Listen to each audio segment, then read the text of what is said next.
Welcome, travelers, to the fringes of reality, where the strange and mysterious meet, and the thin veil between fact and fiction is torn.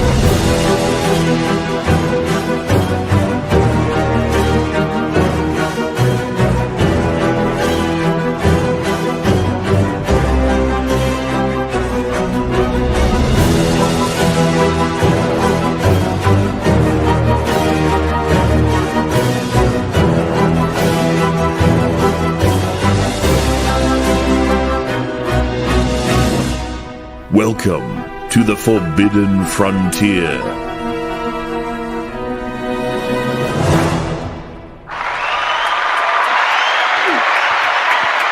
Hello, you lovely people. One more time.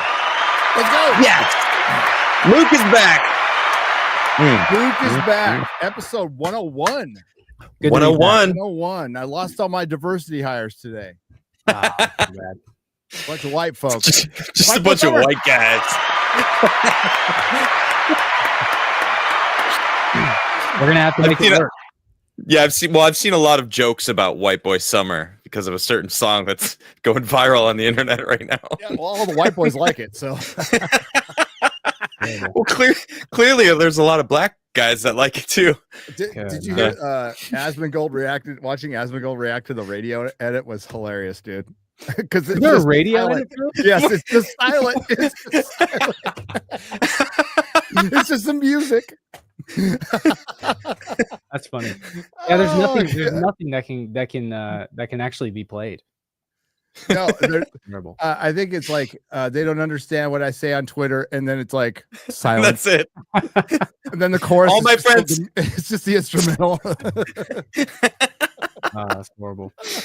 Oh my goodness, White Boy Summer. Anyway, White Boy. Luke, it's great to have you back. Yeah, hey man, it's good to be back with my guys. Like I'm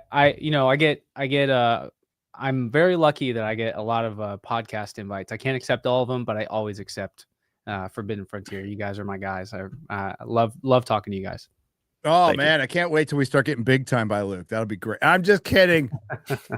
No. I mean, it's just I look forward to it. I'm far too busy.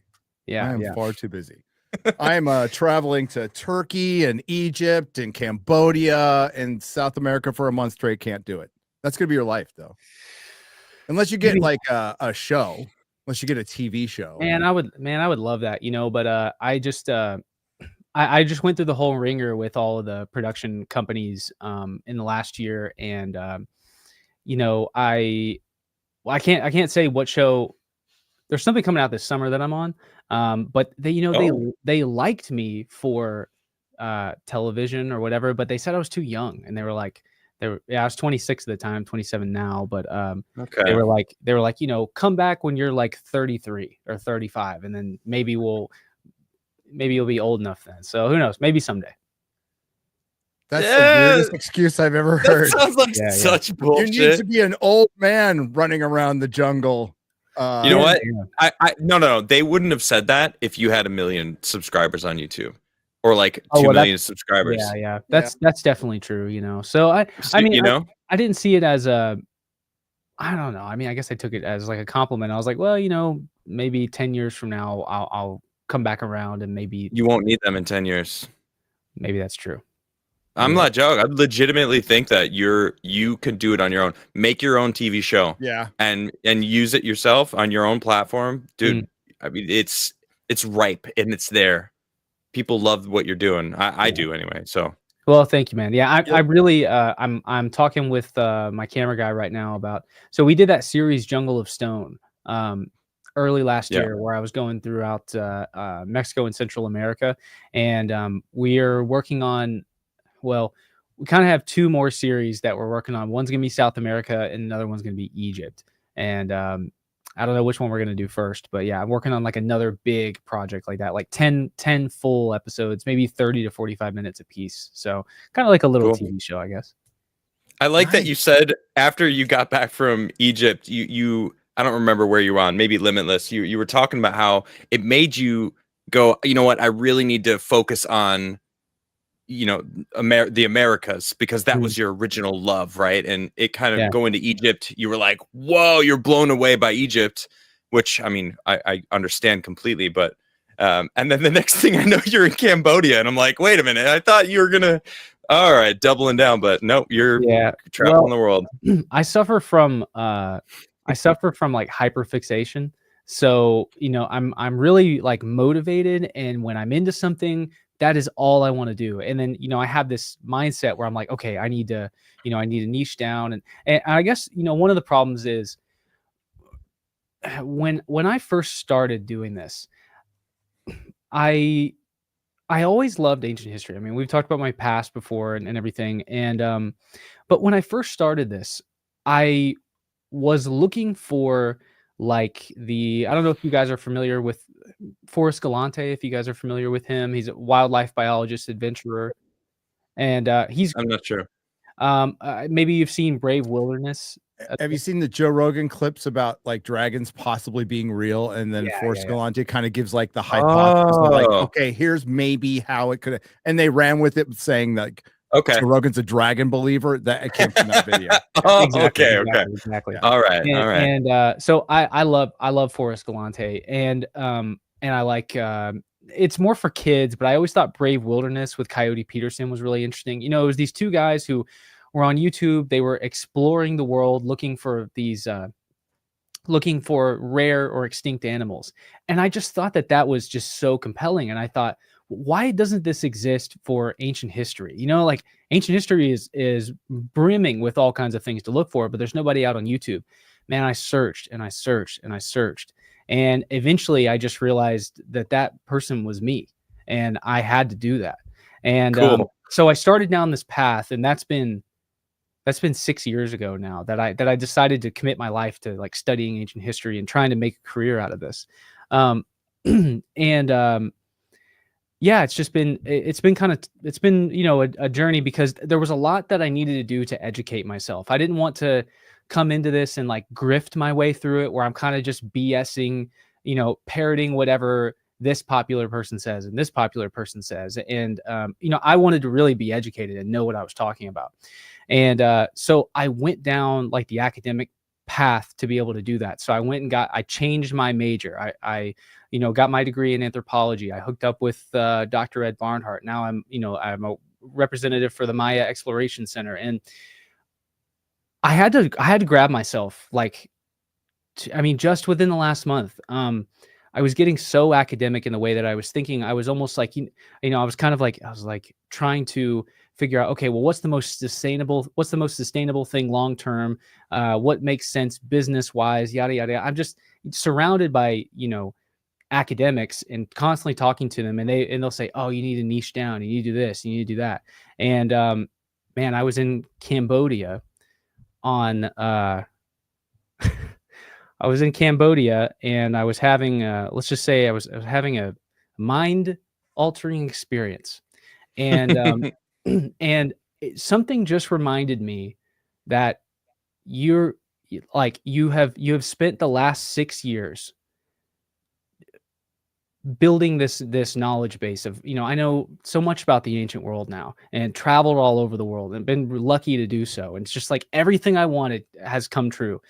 And now, you know, all this, it's not time to go do, like, it's not time for you to go niche down and go to this school in Athens that you got accepted to. You don't need to niche down and only study Greece and Egypt. You have to go back to that spirit that you had at the beginning, where you wanted to do everything and travel all around the world and explore everything because you're interested in all of it, and take this broad approach, kind of like, you know, Indiana Jones. He's all over the world and he's fascinated with everything. And so I canceled my admission to the University of Athens, and man, I'm just gonna shotgun it and talk about any and everything that I'm interested in. And, love that. Yeah, it's experiential, right? You'll be able to read all the books anyway, right?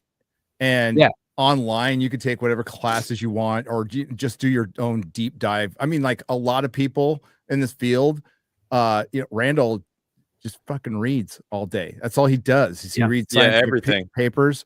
And you know, once more time goes on, more information's going to seep in, but you'll be going to these places, and yes, Greece will prevent you from that. Even though you'll be in Greece, you'll be able to see cool places there. But no, like it's you have to jump. When I told you about like jump when we talked about like you bailing your day job, I was like, just fucking do it. You can get another day job. You can get another day job. You like it's I mean, it sounds crazy, but like I in my life I have missed too many opportunities that were sitting right in front of me because I was worried about like some other thing, right? And the one time I took the leap and got lucky, it doesn't work all the time, got completely lucky and said fuck it, it worked. And it looks like it's really working for you.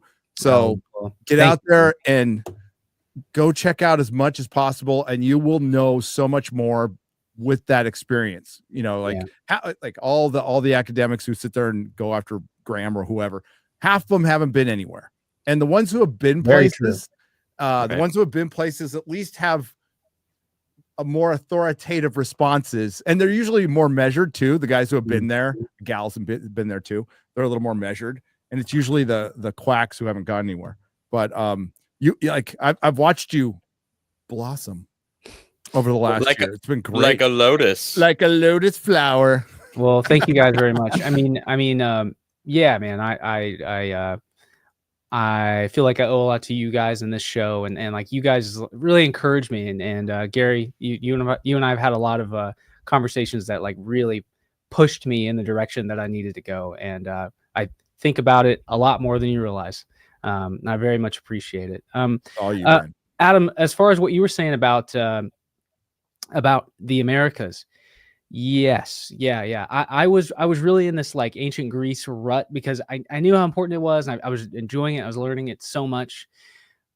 I studied it all viciously. I'm talking about like viciously over the course of, I don't know, 4 or 5 months. And, you know, like 60 hours a week, I was just down this hole. And then, anyways, man, when I had this experience, it just reminded me that like, you know, when I first started enjoying the ancient world as a little kid, I was always interested in the old world. It was ancient Greece and Egypt. Those were always my two loves as a kid. But as an adult, the Americas are ingrained into my identity of who I am as a person and how I started this. You know, in Texas, they breed Mesoamerican and South American anthropologists and archaeologists because we just fly right down to Mexico and South America. It's right there. And I was fortunate enough to become friends with Dr. Barnhart. And you know, the first pyramid I ever saw was a Maya pyramid. And I just remembered that the magic is in the Americas. And this is like the final frontier of discovery. This is the last thing that's left other than the Sahara Desert. Or the ocean. Or the ocean. Yeah. I have no interest in the ocean. I don't even go, dude, I don't even go shoulders deep at the beach. It is, I'm scared of the ocean. So when you were talking about flying over the Pacific, it was that turbulence really did freak you out. Oh yeah. I had there was one time I was flying to Egypt, and we were over the Atlantic Ocean, and we were right over where the Titanic sank. And we hit this really bad turbulence, and an alarm starts going off in the airplane. And that always makes you feel better. It was insane, man. I've never seen something like this. Like all the lights turn red in the airplane, and it's and I'm like, oh god, this is it. And the first thing that I thought of was you know, there wasn't onboard like texting on this flight, so I couldn't like text my wife and be like, hey, I'm gonna die. But the very first thing I thought about was how I wished I could have told my wife that I didn't regret choosing her, and I didn't regret any of my time with her, and that I wasn't scared to die. And I wanted her to know that don't be upset that I must have been terrified right before I died, because I wasn't, and I didn't regret, you know, choosing to spend my life with you. And I don't know, I've just been fortunate that like, you know, so many of these things have happened, and it's like helped me kind of, I don't know. You have told her since, right? I have told her since then. Yeah. Okay, I told her when I landed, fortunately. And but yeah, I always think about that when I get really, really bad turbulence. As a kid, the reason I don't like to go in the ocean was I was in, I don't know, like the one time I went to Hawaii as a little kid, I was on a boogie board, and I was like laying on the boogie board. I must have been 8 years old or something, and a current pulled me out like 100 yards out to sea, which was far for a little kid.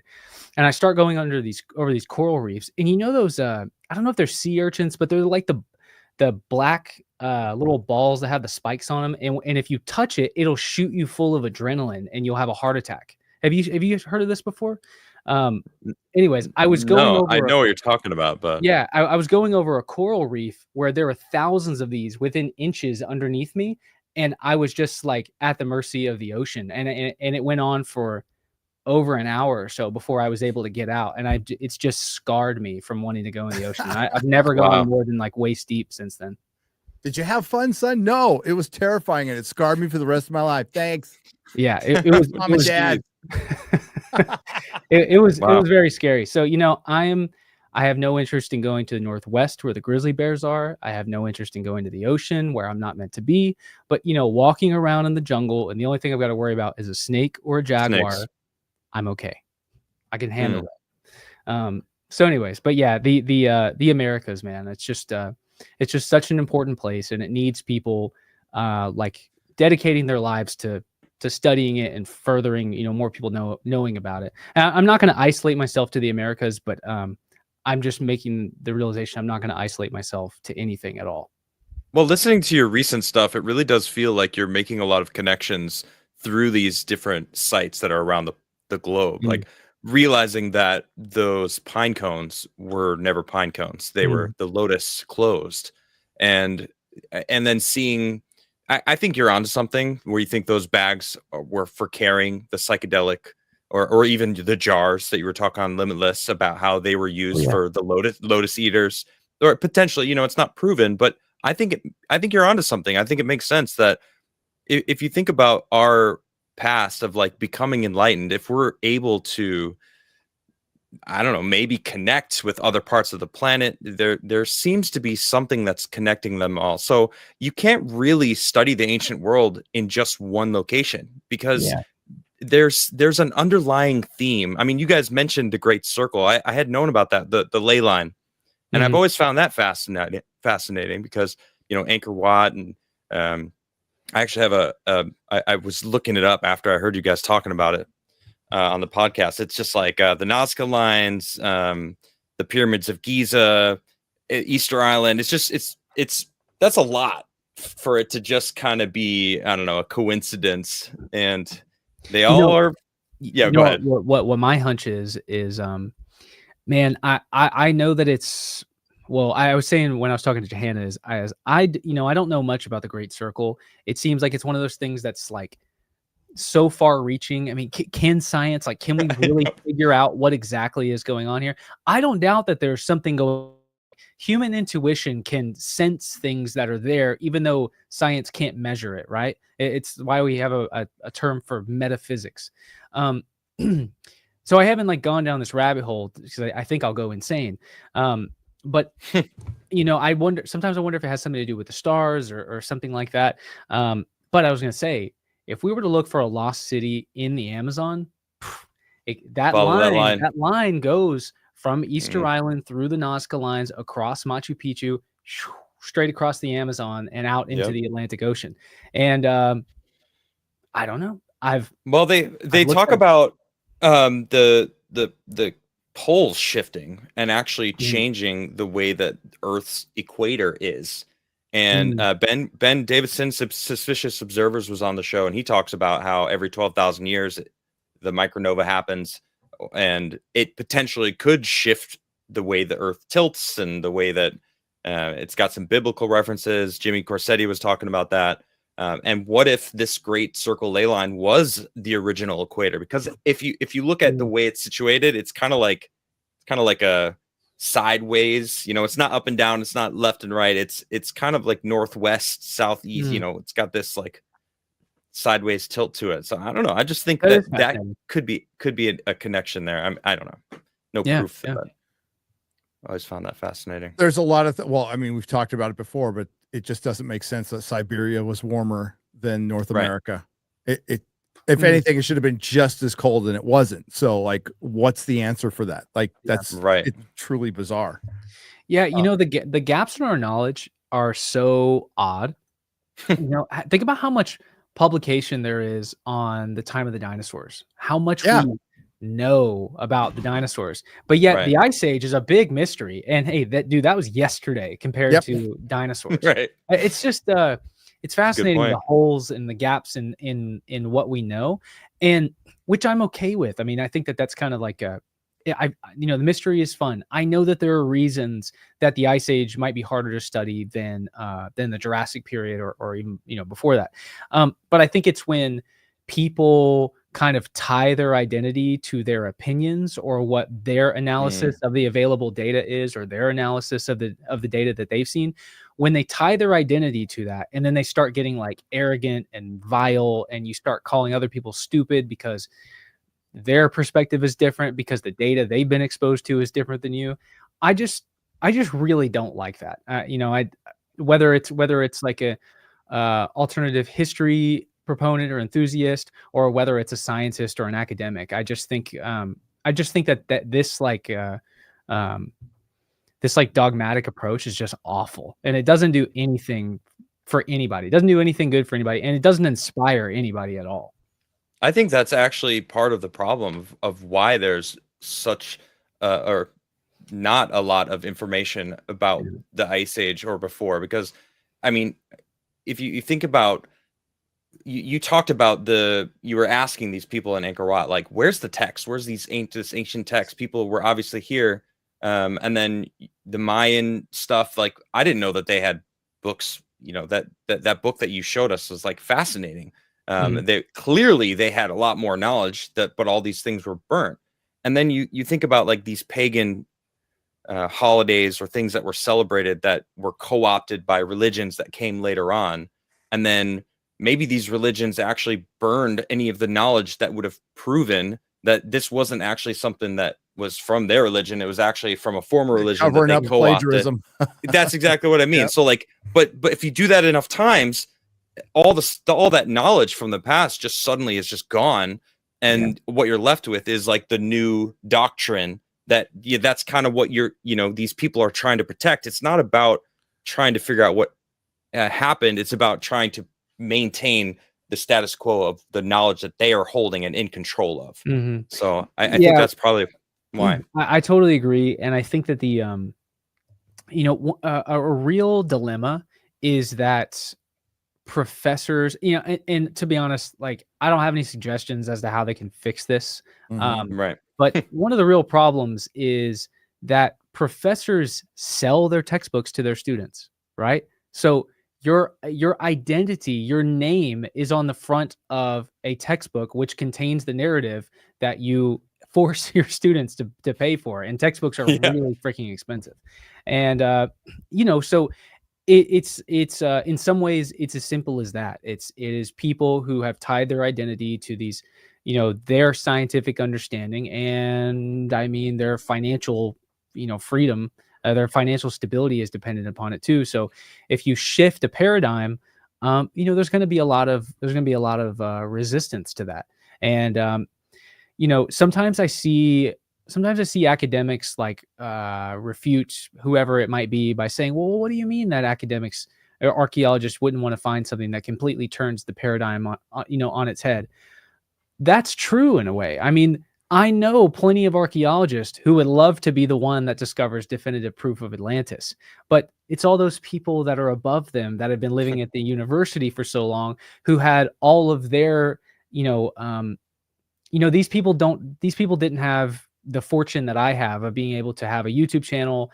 And one day, if I want to run a big expedition, I can crowdfund because, people are interested in what I'm talking about. I'm lucky in that sense.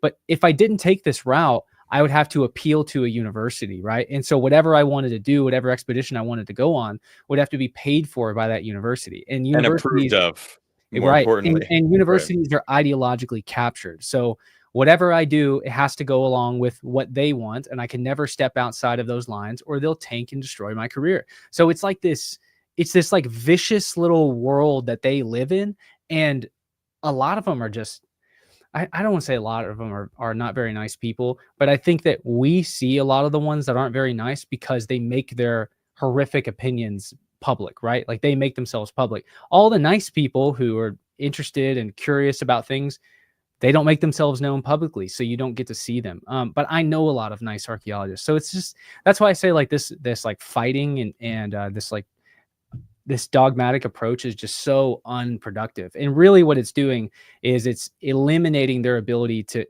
even remotely capture a popular audience's ear, right? So, anyways, yeah. No, they're not doing themselves any favor. They need more. I keep forgetting his name and I keep bringing it up, but he's at some Washington University and he just talks about geology. Like I've watched his lectures on like how like there's a lot of volcanism up in the Northwest for you know, lots of like, and there's just a giant stack of why am I blanking on the name? It's the name of the lava stone. Help me, Adam. I just woke up from a nap. Basalt. I want to say balsamic vinegar, but it's not it. But is it basalt? Okay. Basalt, yeah. And the dude just does lectures on like how all that, like how like there's just this huge layer of basalt and he does it and he's fucking funny. Like he's funny, he's charming, and it's like they need more of that. Yeah. And you're right. It's like the Flint Dibbles of the world are getting all the attention because quite frankly, we're giving him the attention.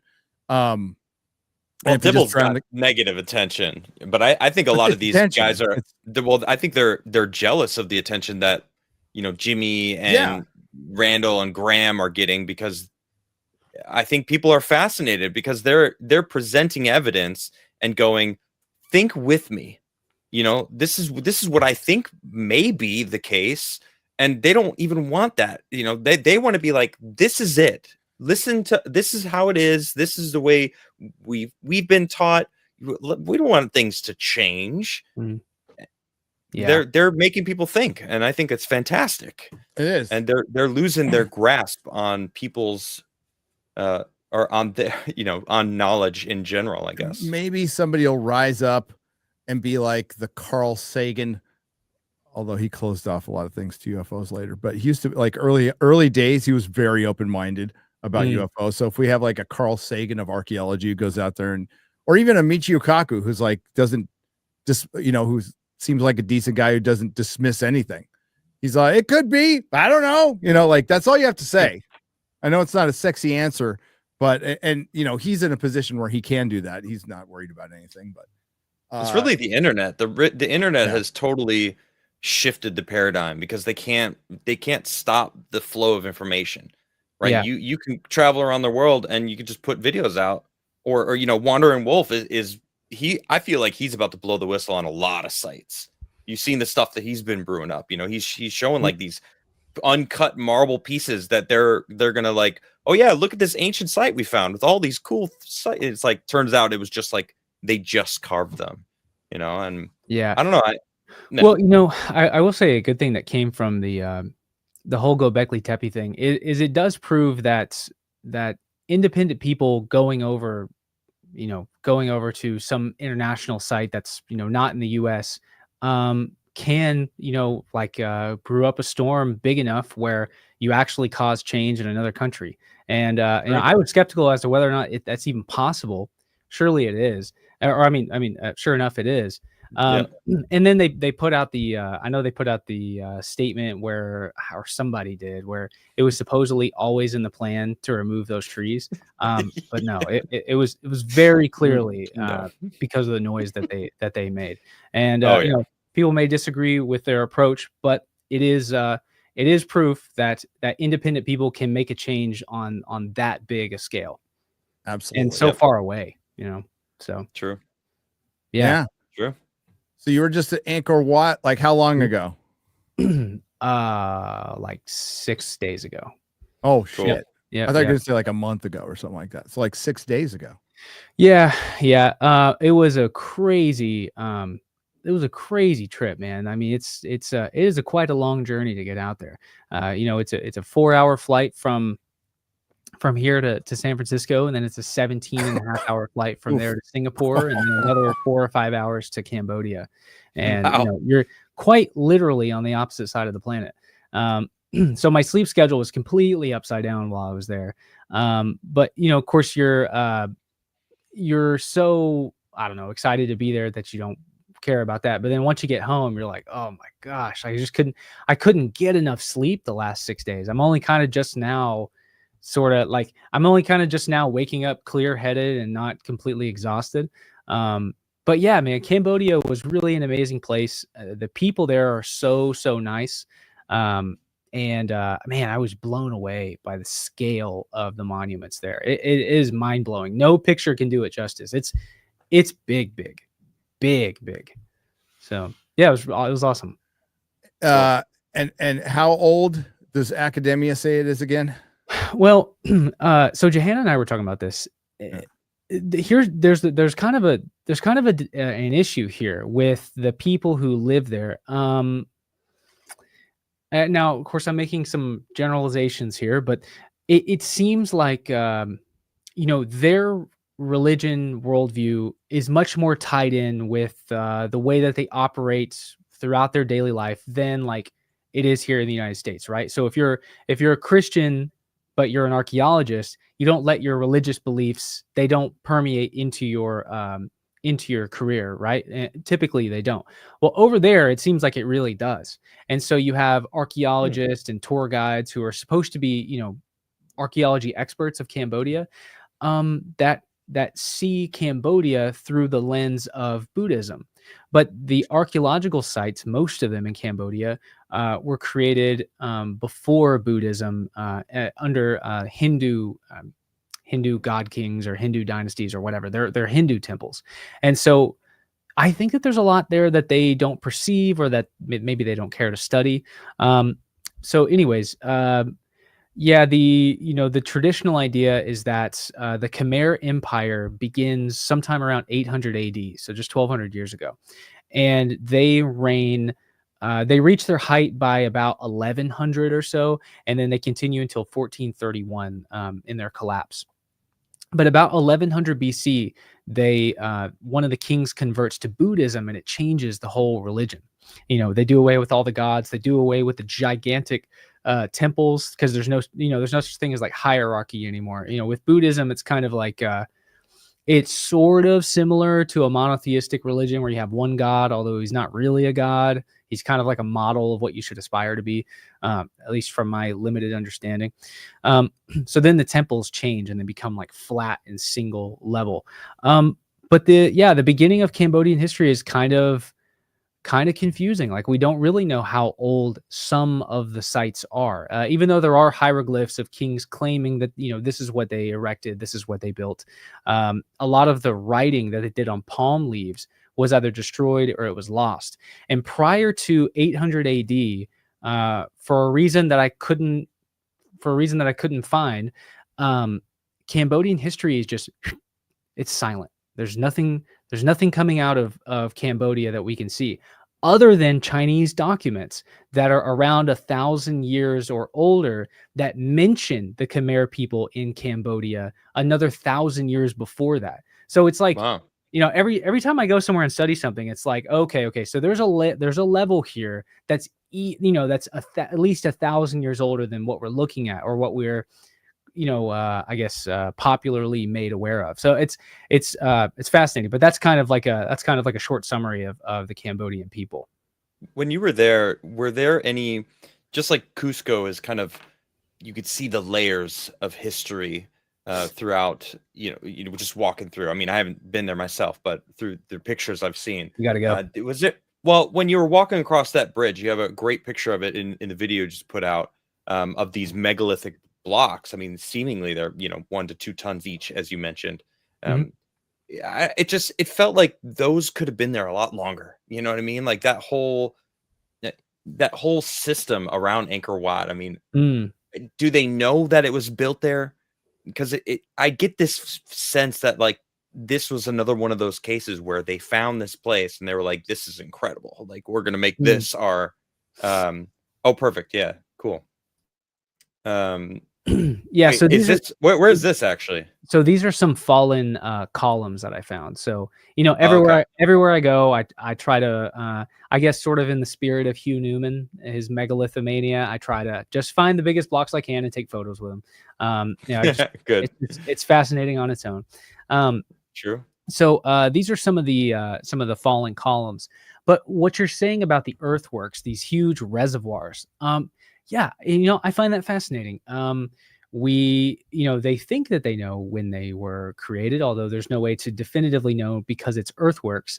And I find that fascinating. Like, I think that's kind of much easier to fall into and be like, but yeah, you know, that's really, really possible that these earthworks were here long before. It's kind of like at Giza. I agree with Graham Hancock's approach to Giza is he thinks that the greater part of the pyramids were made during the 4th dynasty, but that the earthworks, the Sphinx, the subterranean chamber, they could be a lot older than the pyramids. And I think that that's what I'm falling into. I was just talking to Matt Simpson at Ancient Architects. He's going to come out with a big video about the older Sphinx or whatever. So I think that that's kind of where the evidence is. The Sphinx is definitely older. Subterranean chambers are older.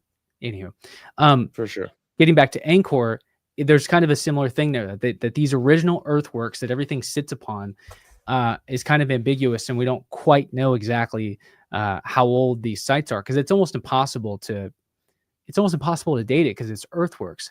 But somehow, and this is something I became aware of when I got back and I was reading up on it, the earthworks are actually they figured out that they were built in multiple stages, or that they built it to one size and then expanded it later on. So you can tell it's something that people have been working on for a long time.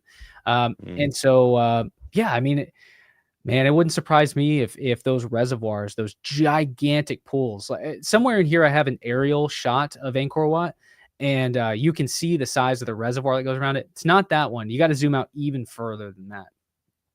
There we go. There it is. So that's insane. Yes. Oh, crazy. Man. That is insane. Guys, if you ever go here, you will be absolutely floored at the size of it. I was telling Johanna this. If you walked around that inside moat along the edge of the water and you walked all the way around it, it's so big. And if I didn't tell you that you were on an island in the middle of a moat, it's so big. If you walked all the way around it, I don't think you would have ever realized that you were on an island in the middle of a moat. That's how big it is. Your attention span will run out as you're walking around it before you realize that you're on an island. It is that big. It is gigantic. So I think that the popular thing to say about this is that this moat going around it, it's 53 million cubics or whatever square cubits, 53 million square cubic tons, something ridiculous like that, which is more mass than the Great Pyramid, supposedly. Just absolutely gigantic. And what's crazy is this is the small reservoir in Cambodia. There's 2 other ones that are bigger, that are way bigger than this. I don't have them included in this because I didn't get photos of them. So all of this is just like my stuff. But yeah, they're absolutely gigantic. I mean, they're creating like their own lakes essentially. And you know, I have no doubt that there are things here that are older than we understand, simply just because Buddhism, you know, comes in and it kind of dilutes the Hindu culture and permeates through this world. And so, you know, a lot of the Hindu understanding of things is lost to us today. You mentioned the aqueduct or the hydraulic system that they create that rivaled the Romans, and I wanted to like know more about it. You kind of just talk about it a little bit and then continue on because you know you're covering a lot. And yeah, what kind of systems was it? I know that you mentioned that they had an amazing rice production that they sold everywhere, but well, okay. So my limited understanding more of it is that you have these big reservoirs, and they're all connected by these. They're all connected by these canals. So you could, from what I was talking to them about, now I don't think these canals exist in modern times. I think they've dried up in the last 1,000 years or so. But I was talking to the local guys that were there. They were telling me that they were all connected by canals, and that somewhere in there that you could control like the way water flowed to a different reservoir. Yeah. So, okay, go up to the left a little bit. So you see Angkor Wat. Go look at that. No, up to the left a little bit more. Yeah. Oh yeah, yeah. Look at that. What the fuck? Well, that's a different one. Yeah. Holy shit. Yeah. Wow. Okay, pull out your measurer thing and measure the size of the inner island at Angkor Wat. Okay. Holy crap. Right click, right? I Measure distance. There we go. Oh, whoops. And then you go. Wow. So almost a mile. Almost a mile. Okay. A mile. Yeah. It's absolutely gigantic. So, and that's smaller than the reservoir that's right around that. So you zoom out and look at the reservoir up there to the top left. Crazy. That's insane. Wow. That's insane. And there's a temple in the middle of it too, by the way. I didn't get to go see this. Can you get to that temple? It doesn't look like 5 miles long. Yeah. You can sail to it. 5 miles long. Isn't that wild? So cool. Hey, no, actually there's no connection there. So yeah, it's mind blowing. And the more you look, the more you're gonna see things. And if you look really closely, you can tell that the city nearby, Siam Reap, is built over grid layouts of the ancient city as well. So there's no telling what's lost and what's underneath the modern day city. There's got to be so much underneath that city. It's like Cusco. Exactly. And some of the temples were torn down and the blocks were used to build modern day buildings. And so there's a lot that's lost. There's a lot that's lost to us. Now, so from what I know is that all these reservoirs were connected to each other, and that's in some way the water could be controlled. And so the water, they were able to inundate their own crops. So the water they could raise the water up because the water brings this topsoil. It's like the Nile. The Nile seasonally inundates itself. It gives life to Egypt. Well, these guys are creating it, and they're inundating their own rice croplands. So they're able, when they figure out how to do this, the thought is they get filthy rich, and they exist like right on this lower part of Southeast Asia. So you've got Vietnam next to them, which everywhere. They owned, the Khmer people owned part of Vietnam at one point in time, but you have Thai above them. And then you have India a little bit further than that. And you have China over here. And then you have Malaysia and the Indonesian islands.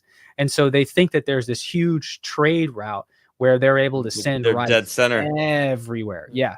So they get super rich.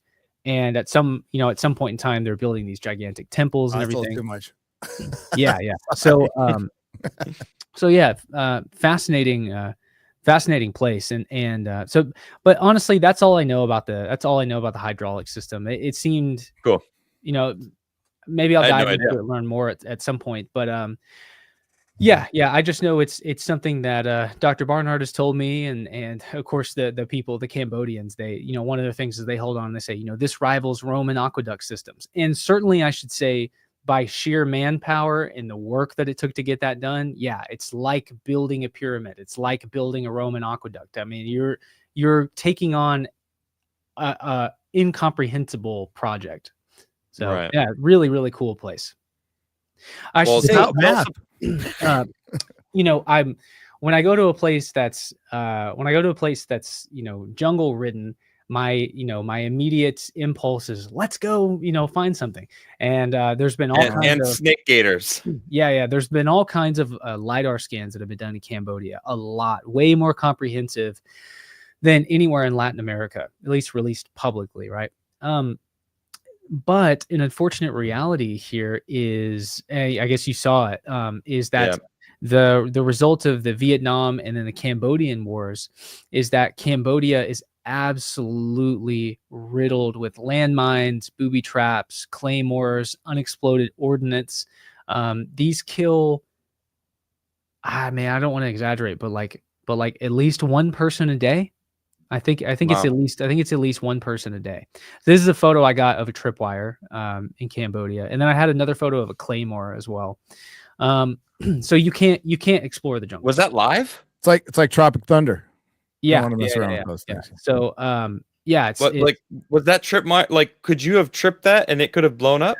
Was that live? No, okay. That was an example of what to look for. I see. Okay. I should have lied. I should have lied to make it seem cooler, though. Well, you know what? That'd be very I internet. two things. I want to know the guy's name, and I want you to tell everyone about it because I think he's a freaking hero of Cambodia. And I think you need to get him connected with a social media presence and have him have people. I feel like the world would want to help him in any way. Maybe get him a team or whatever. I don't want to jump ahead. Tell us about sure. So there was a guy named Aki Ra. He doesn't know the name that he was born with. He was given that name by Cambodian rogue soldiers or like rebel soldiers. And now this is after the Vietnam War, but this is sort of, so there's an aftermath to the Vietnam War, which becomes the Cambodian Wars.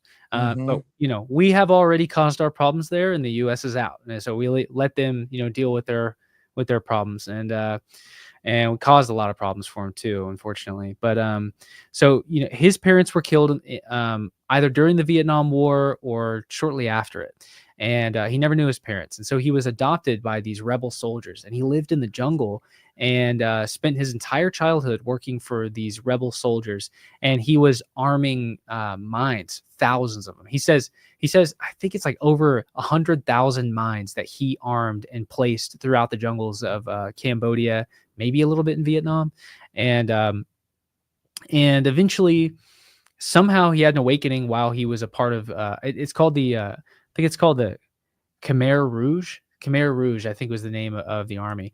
And he has an awakening at some point and realizes that this isn't what he wants to spend his life doing. And so he flees and I don't know, somehow becomes like a regular citizen of Cambodia.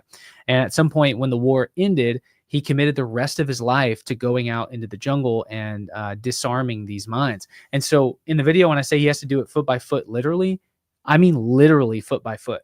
And so I think by himself he has disarmed 50,000 or 500,000. Okay. So it's 500,000 explosives he himself has disarmed. 50,000 of them were unexploded ordnance that the U.S. had dropped in Cambodia. So little bombs coming from the sky that hit the ground and then they never explode. And so 50,000 of those he disarmed that were from the U.S. And I got a photo in here somewhere of some of these unexploded shells that he disarmed. But yeah, so he's a demolition expert and he can do all of this. And he was saying that that the reason so many of these mines are still active after 60, 70 years is because they were so well made. They were manufactured in the US and they were sold to Southeast Asia. And so we made like these really, really good mines that will last no matter hurricane, earthquake, it doesn't matter. Those mines are going to stay there and they'll be active for like over 100 years, he said. They'll last for over a century before they decay away. So as far as I know, I want to say it's like 1 to 4 people a day, or maybe 1 to 4 people a week. Yeah, probably one to 4 people a week that are killed by these landmines. And all the time they find animals that step on landmines and explode. Like they'll hear an explosion off in the jungle and somehow they have trail cams and stuff that capture, sounds and things like that. And they found tigers that have stepped on them. They found elephants that have stepped on them. It's shocking stuff. So that's the Lidar picture, right? Yeah. And you could possibly look up on Google, you could look up like, I don't know, map diagram, US explosives, Cambodia. I don't know, but there'll be a map of Cambodia and where we dropped explosives, just the US and Cambodia. They're marked with little red dots. It covers half the country. I think you showed it in the video, didn't you? I thought there was a clip of it. Maybe I did. I think you did. Yeah. Because it was like basically all along the Vietnam coast. Or okay, yeah. So that's right. Right? Yeah. I'm pretty sure. Yeah, look at that. Yeah. So, Siam, so Siam Reap is a little higher up, but everything down there next to that border, for people watching, below that border at the bottom right, that's Vietnam on the other side. So you can think about how much more dense it is in Vietnam. and there's temples everywhere in there, but they can't explore them because they don't know. Well, I mean, they can't get to it yet. And when the time does come, who knows how long from now, before those temples can be explored, well, they don't know what kind of traps are set up inside of those temples, for the Khmer Rouge, anticipating that soldiers will find the temples and try to use them as shelter or something like that. They don't know if the temples are booby trapped. So it's man, it's a tough place. Jones shit right there.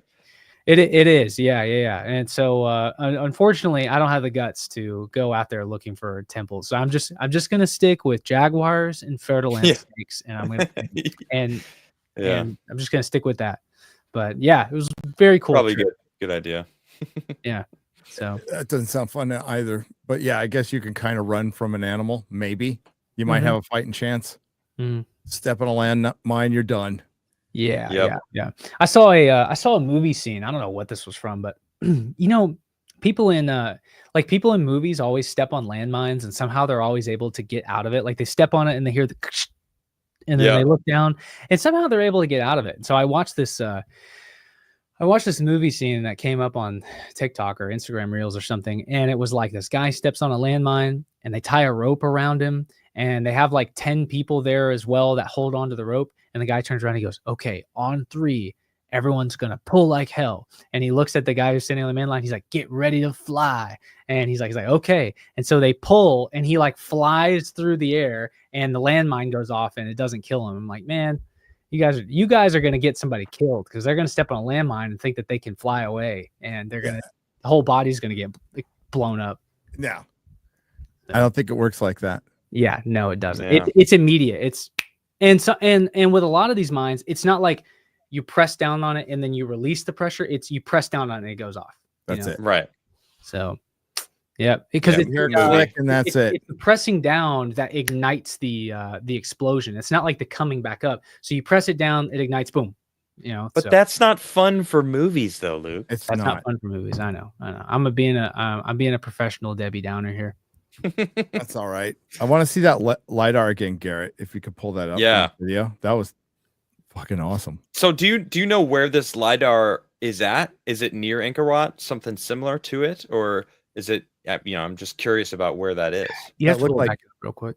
That looked like Angkor Wat, and then that giant reservoir, and then there's another something directly across from Angkor Wat. Here it comes. There we go. I don't know. No, is that different? I don't think it is Angkor Wat, actually. I think it's there you go. But look at all the stuff up. Sure.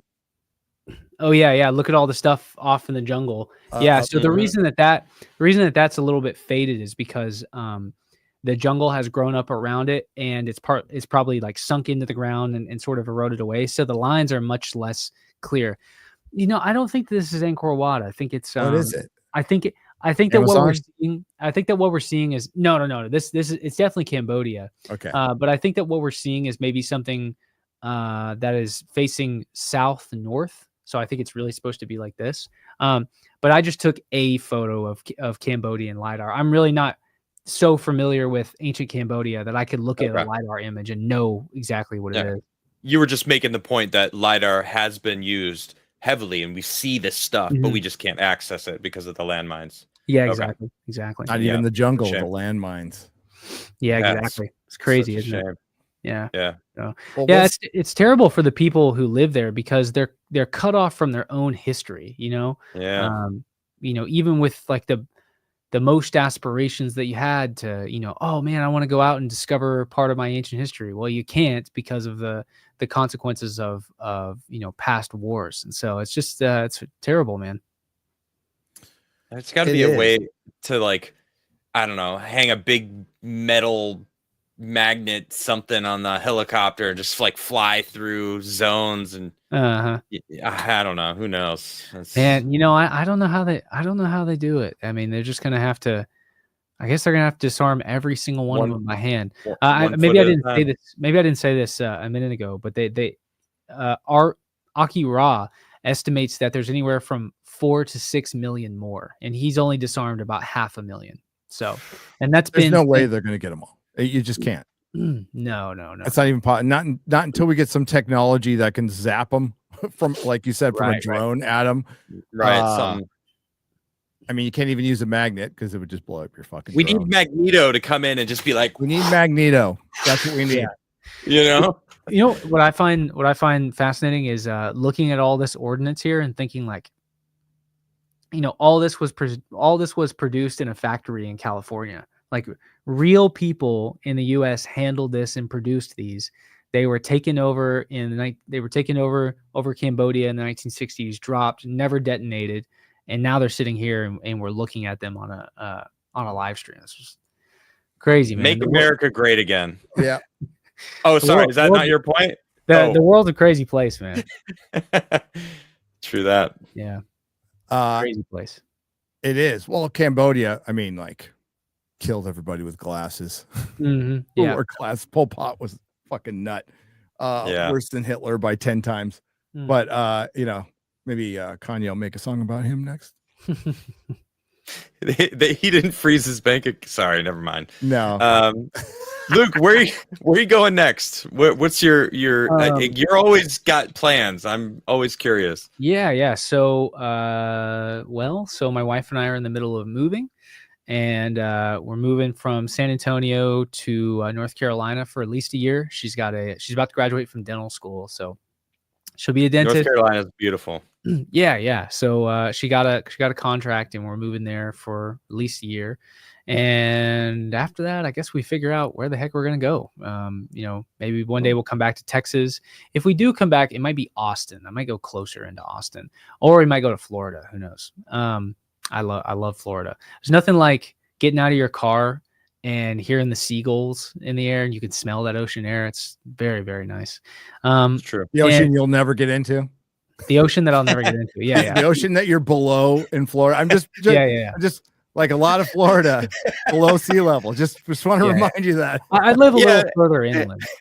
Well, once a year or so, the ocean comes to you in Florida. Yeah. Just to let you know. Yeah, Gary, I don't have to go to the ocean. It's going to come to me. What's the elevation in Florida? 10 feet above sea level? Yeah.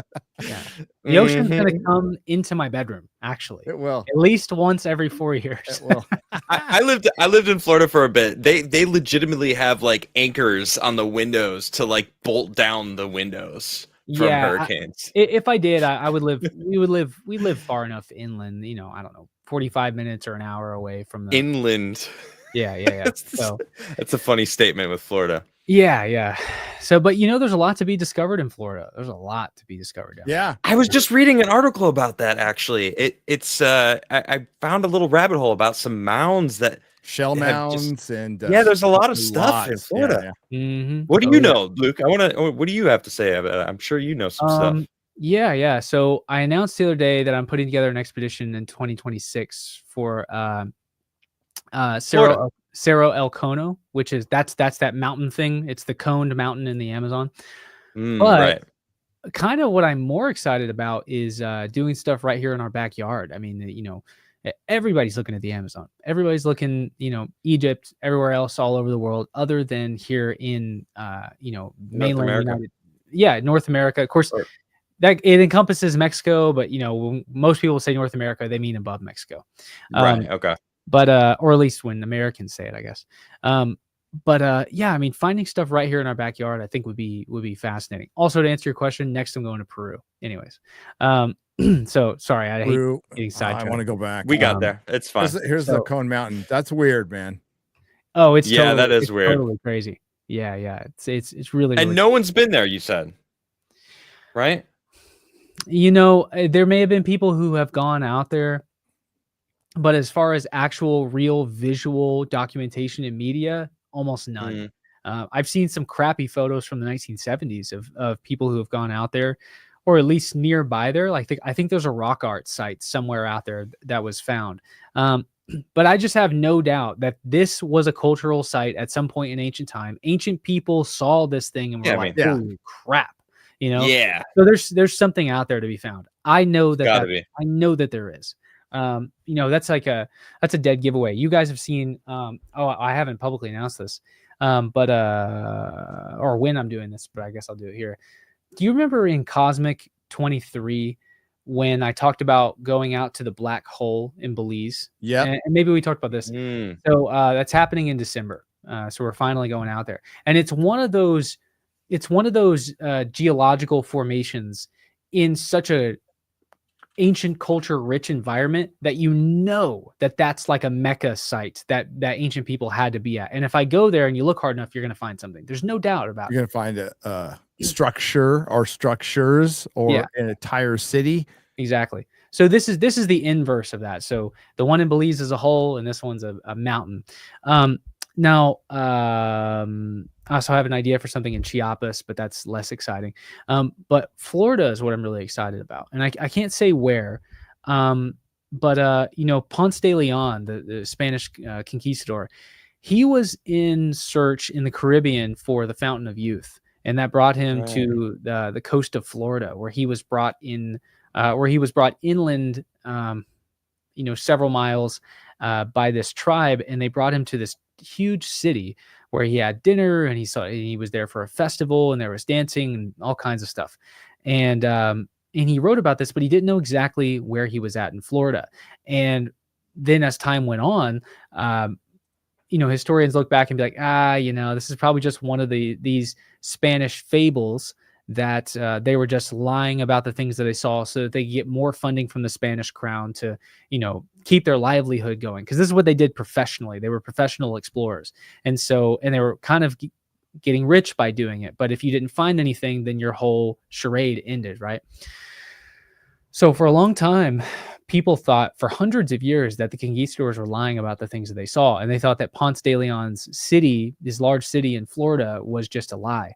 Well, I was fortunate enough to get access to this Lidar scan that was, I guess, funded or created by a comet research group, not like the comet research group, but it was this group that I had a contact with, and one of the guys who was working in this group that got access to this this private Lidar map. And man, I don't know how much money they spent flying all over the U.S. to make a private Lidar map. It's totally bonkers. And but one of the guys who works for them was I guess a fan of what I do, or he liked watching my stuff. And when he was going through marking impact sites, he was finding mounds in the middle of the woods in Georgia. And so he sent these to me, and I got on a live call with him. He's like, "Look at these mounds I saw. I think you could do something with this." And I was like, "Oh man, yeah, this is fascinating." So what I do is I go down I start looking for like swamp areas, because that's where uncharted areas where there'd be a lot of mounds. And I was looking in Northwest Florida, like the little handle, and and so I was going down the Tuscaloosa-Cola River. And I started seeing mound after mound after mound after mound all along the river. I mean, big cities along the river, and it was blowing my mind. And I was like, okay, surely, the University of Florida, who's responsible for overseeing these cultural sites, surely they know about this and they've mapped them out, and they probably found them through one way or another, or they've probably have their own LiDAR of the area. So I call the University of Florida. I speak to Dr. Sandra White, something like that. This is about a year ago. And she was not very nice on the phone, but she got a lot more interested when I sent her the LiDAR scans that I had. And, maybe typical academic, and like didn't want to talk to like some young person who's interested in her work until it had something to offer her. Right. And so I'm on the phone with her, and I send her an image, a zoomed in image of an area that I knew she was familiar with that had all these mounds. And she goes, "How did you get this? How did you get this?" And I was like, "Oh, I have such connections. I was able to get this LiDAR map. I thought maybe there's something you're interested in." And then she was all over it like that. She's like, "We have nothing like this." And then I went, "Oh, okay." Yeah. Okay. And so I never called her back. And so long story short, there's a lot to be found in Florida. A lot. Cool. Yeah. Yeah. I talked the 50 shows ago, we talked about it a lot. So I went down this rabbit hole of mounds because, as all us old guys, none of us were taught this shit in school. Like, didn't know mounds existed. So it's still not taught in school. No, one day I was bored. It's rare, but I was bored, and I'm like, so not every inch of not everybody has gone over every inch of America, believe it or not. Like that might be surprising to some people, but there's a lot of private land, a lot of federal land that no humans have never set foot on. Yeah. And I'm like, how many mounds are undiscovered? There has to be there. Is anybody keeping track? So I spent a long time and I found a couple of rando, really hard sites to find of pictures of mounds in Georgia, in Ohio, in all across the South, mostly, that they're like, we're not telling you where this is, but this is a mound. This is definitely a mound. Here's a group of mounds that weren't destroyed. And I understand why people aren't saying anything about it. So I think this is huge for you. I think if you start in Florida and you start, I don't know if you want to tell people where they are, but at least showing a record of them. Right. Yeah. And well, I'll say there's a bunch on the Tuscaloosa-Cola River. Yeah. And there has to be, man, there was so many that were destroyed. There still has to be some that just weren't found, or people think it's a hill. I have mapped so many. It's completely unbelievable. Not just Florida, I should say. Like, I mapped some in Louisiana, Georgia, Alabama. Man, okay, you know Moundville, Alabama, I've heard of it. Yeah, it's a huge city with big mounds, dude. There's a river that goes right by it to the north, and I followed that river down. I found mounds way out, probably on somebody's private property or public land or something. Gigantic mounds that could encapsulate several of the mounds over at Moundville. And what's really interesting is they all have, none of them are face true north. They're all, well, I guess from your perspective, they're all slightly northeast. And man, I'm telling you, every single mound site, pyramid site, temple, whatever you want to do, from North America all the way down to the bottom of the Amazon, are all cocked slightly northeast. Every single one of them. Pole shift. I don't know what the answer is, but they're all cocked slightly northeast, and it's one of those things that it's that little sign to me. The Americas were much more interconnected than we're led to believe. Like this is a very very interconnected place. I mean, are you guys familiar with the Blythe lines? Have you heard of this? Yes. No. Like California? Yeah. Blythe, California. There are Nazca lines in Blythe, California. Quick story. Cool. I was driving from San Diego out to Vegas. Had every intention of going to those on my to the meetup, and that's when 15 got closed, and I had to drive through fucking Death Valley instead. But I had every intention, so I'm going to go there this summer, and I've been there before. But yeah, there's like a little standing thing there now. It used to be just a fence. There used to be just a fence around it, but I think there's like a little standing thing where you can go and look. And yeah, these things are old, really old. Yeah, I think they date back 2,000 years. They do, and they're contemporaneous. That's what they tell us. So I grew up in Southern California. Had no idea they were there until much later in life. Much later in life. No idea. Yeah. Man, it's just one of those bits of evidence that like this place is interconnected. And what's a really simple explanation? Well, a simple explanation is that there are trade routes that professional merchants are taking all up and down North and South America. And I don't know, man. I think that somebody who lived out there in California had an adventurous spirit, was a professional trader, joined an expedition, went all the way down to South America, saw a terrain that was similar to where he came from, saw these really amazing feats in the ground, went back to California and did it himself, and it's just one of those little bits of evidence that this whole place is connected, and it's fascinating. Another thing I'll say is, man, the meandering patterns that I was talking about last year, I've dived into that so much, or I talked about it at Cosmic. These, sometimes they're depicted as a swastika, but really what that swastika is it's two meanders that cross over each other. And we fixate on that cross section because it was perverted at one point in history. But really what it is two meandering symbols. This symbol starts, so we see it a lot in North America, Central America, and South America, but really it begins on the other side of the planet, all the way in Ukraine 11,800 years ago is the first evidence we have of it. And it's an ivory tusk handle of a knife, and it has this meander pattern carved into it. And from there, it spreads out from the archaeological record.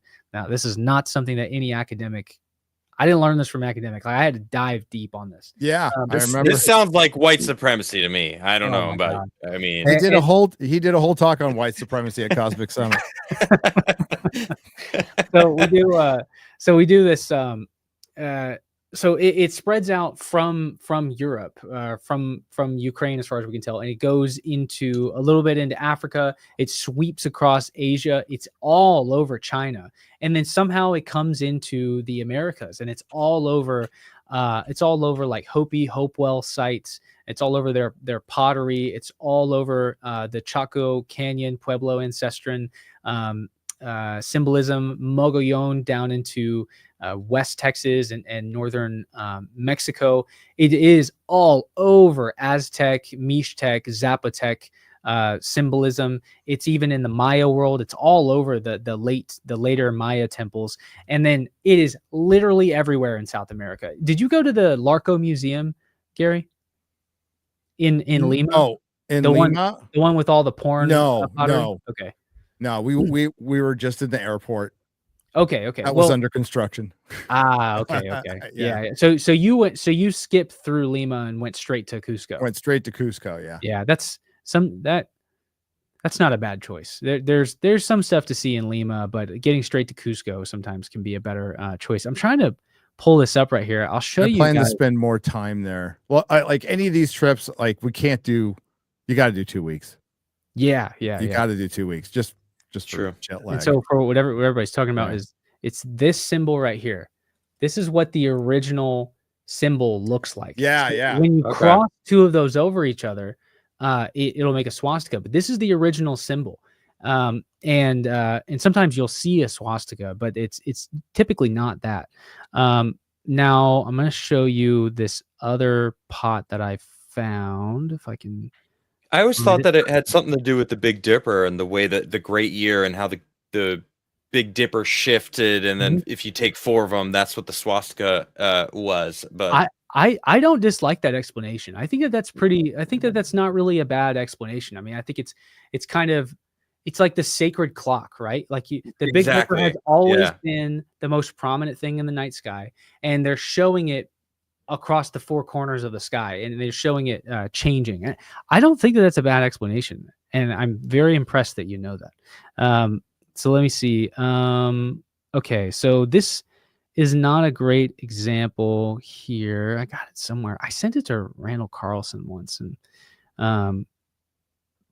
well, okay, I'll just use this explanation, or I'll use this one here. Well, actually, sorry. So all on these pots. So there's that right there. You can see how that can be turned into like a swastika, or a G, And then on the same ones, or on the same vessels on the other side, you see this. Now tell me that's not the golden ratio there. That's looks not. Like it. Yeah. And you'll see it. You'll see that like everywhere. I even saw it in Cambodia. What was that thing, that sculpture, and also how big was it? Because there really wasn't a point of reference. It was that picture that you showed. Was it big? Okay. It was That's about what it looked like. It was a temple facade. It was a part of the facade of a temple that I'd never been to.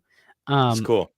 And yeah, I never got to see the temple, but I knew that there had to be others, but it was like a chunk of the temple that was taken off. And I went and talked to one of the local guys that worked at the museum, and I was like, "Do you know what this is? This spiral right here? Do you know what this means?" Of course, everybody in Cambodia speaks pretty good English.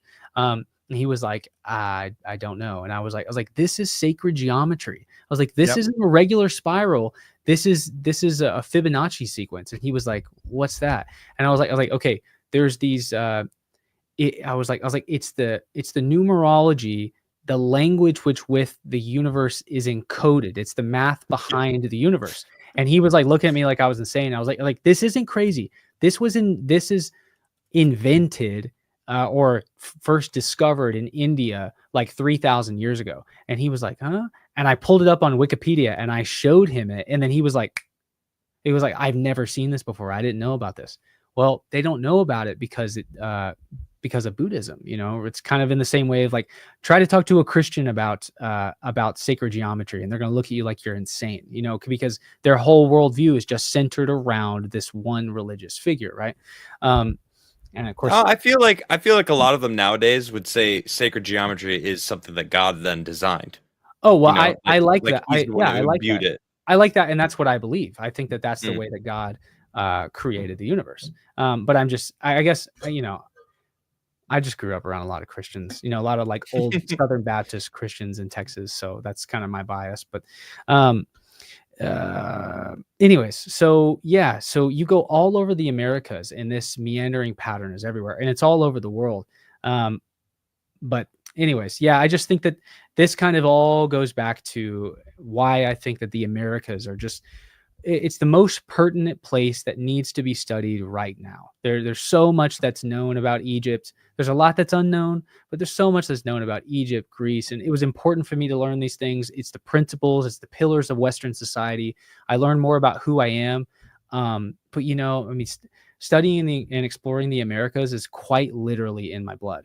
And I think I just want to say, I think that Egypt survived the last cataclysm. Mhm. You know, the Younger Dryas, I think, wiped so much history. Like, yes, it killed the megafauna, well, 90% of the megafauna here. It wiped the humans that were living here out. We know that they were here, at least. What was it, White Sands? The footprints in New Mexico. Yeah. It's like, we know that humans were here. Yes. So, well, I think that even older than that, by the way. Well, I mean, I just think that humans were on the entirety of the planet, and because of the Younger Dryas, just North America in general, probably dipping down into South America, got reset completely, especially in North America. If the impact theory is correct, then it just like, you know, wiped it clean, like North America. But that's not to say that things aren't there. Like the Sage Wall is another one of those really weird places. Like it really does. You should. Yeah, it looks like a megalithic site. I mean, every video that I've seen of it really just screams these, you know, earthquake-proof buildings that were built in all these other places on the planet. But like, well, it wasn't just an earthquake. It was like everything at once. So of course it didn't survive, but it kind of did enough to go like, there was something here once. And I think there's so much more of that. I think, yeah, exactly. With Sage Wall, so much that more. Far north is like Montana, right? Was it under ice? Yeah. I mean, because that was real close, if not right at where the ice sheet was. Lake Missoula is pretty close to that, right? Yeah, so wow. It's really cool that you know, I guess this is one of the realizations I've had is you know, you sit here in North America and you look out at the rest of the world and it's so magical and far away and mysterious, and more we're learning that right here in our home there's a lot of really interesting things going on, and on so many different levels. I mean, if you want to study Ice Age megafauna, there's so much there for you. If you want to study geology, everything is here. If you want to study a meteor crater in Odessa, you know, it's like an old one and it's kind of worn out, but it's there. Garrett and I went there. It was fun. Yeah, it's cool. It's totally fascinating. And for ancient history, man, we've got everything here. We've got people building mounds in Louisiana in 9000 BC. Like verifiably, no one argues it. 9000 BC. They're so old that when some of the settlers and explorers are going through like when they're creating the colonies and they're going down into Georgia and they're meeting with the Mississippians, they're asking the Mississippians, how did you build these big earthen pyramids? And then the Mississippians will say, the gods gave these to us. The gods gave these to us. It's like this earlier epoch that existed there, and no one disputes this. Okay, I've never heard anybody talk about this before, but undisputed, there was this epoch of history where there was one. It was like a shell mound network of civilizations, and they existed on the coast of Florida, all the way into the Caribbean, down the Lesser Antilles, the Eastern Caribbean, down those islands, all the way into Guyana, French Guyana, that northeastern corridor, or that northeastern coast. Those were all shell mound civilizations that were building these huge mounds. And this is between like 7,000 and 5,000 BC. There's this whole civilization there that all know each other, sailing back and back and forth. This is up to 9,000 years ago, and at about 5,000 BC, silence. It all stops. My guess is something like what we just saw in Florida happen with back-to-back massive hurricanes that just wipes that civilization all the way down to zero. And then, they're back to the way they were 2,000 or 3,000 years earlier. And so, how many different periods of civilization just rose and fell and rose and fell? When was the Green Sahara? When did the Green Sahara? Yeah, I was saying 5,000 BC. No, I know where you're going. Same time. Adam. Okay, it's the same time period. There was also supposedly a meteor that hit the Indian Ocean 5,000 BC too. So really?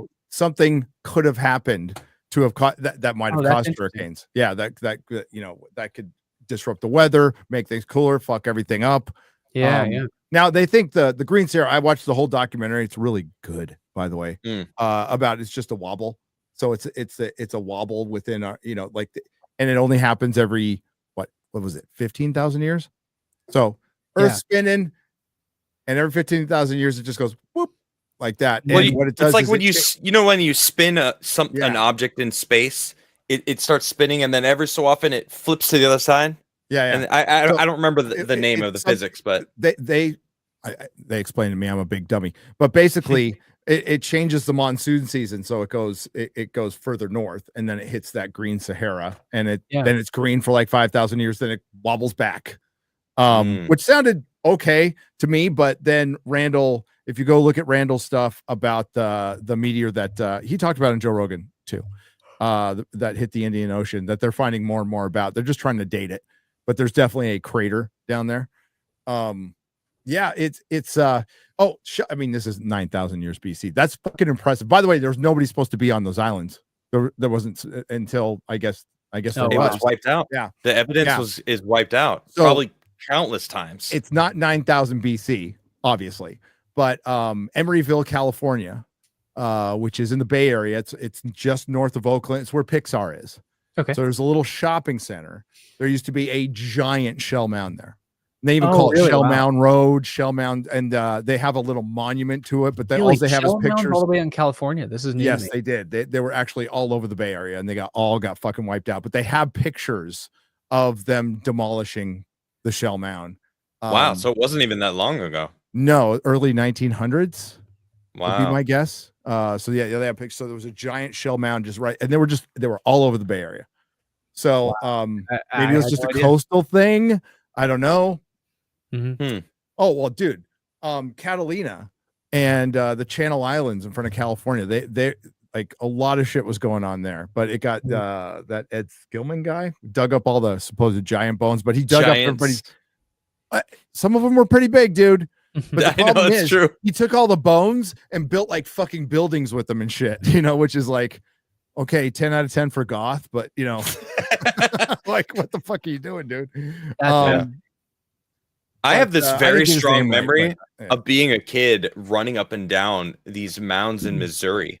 And thanks to chat here, since we've been talking about mounds every so often on this channel, there's these mounds called the Crigler mounds.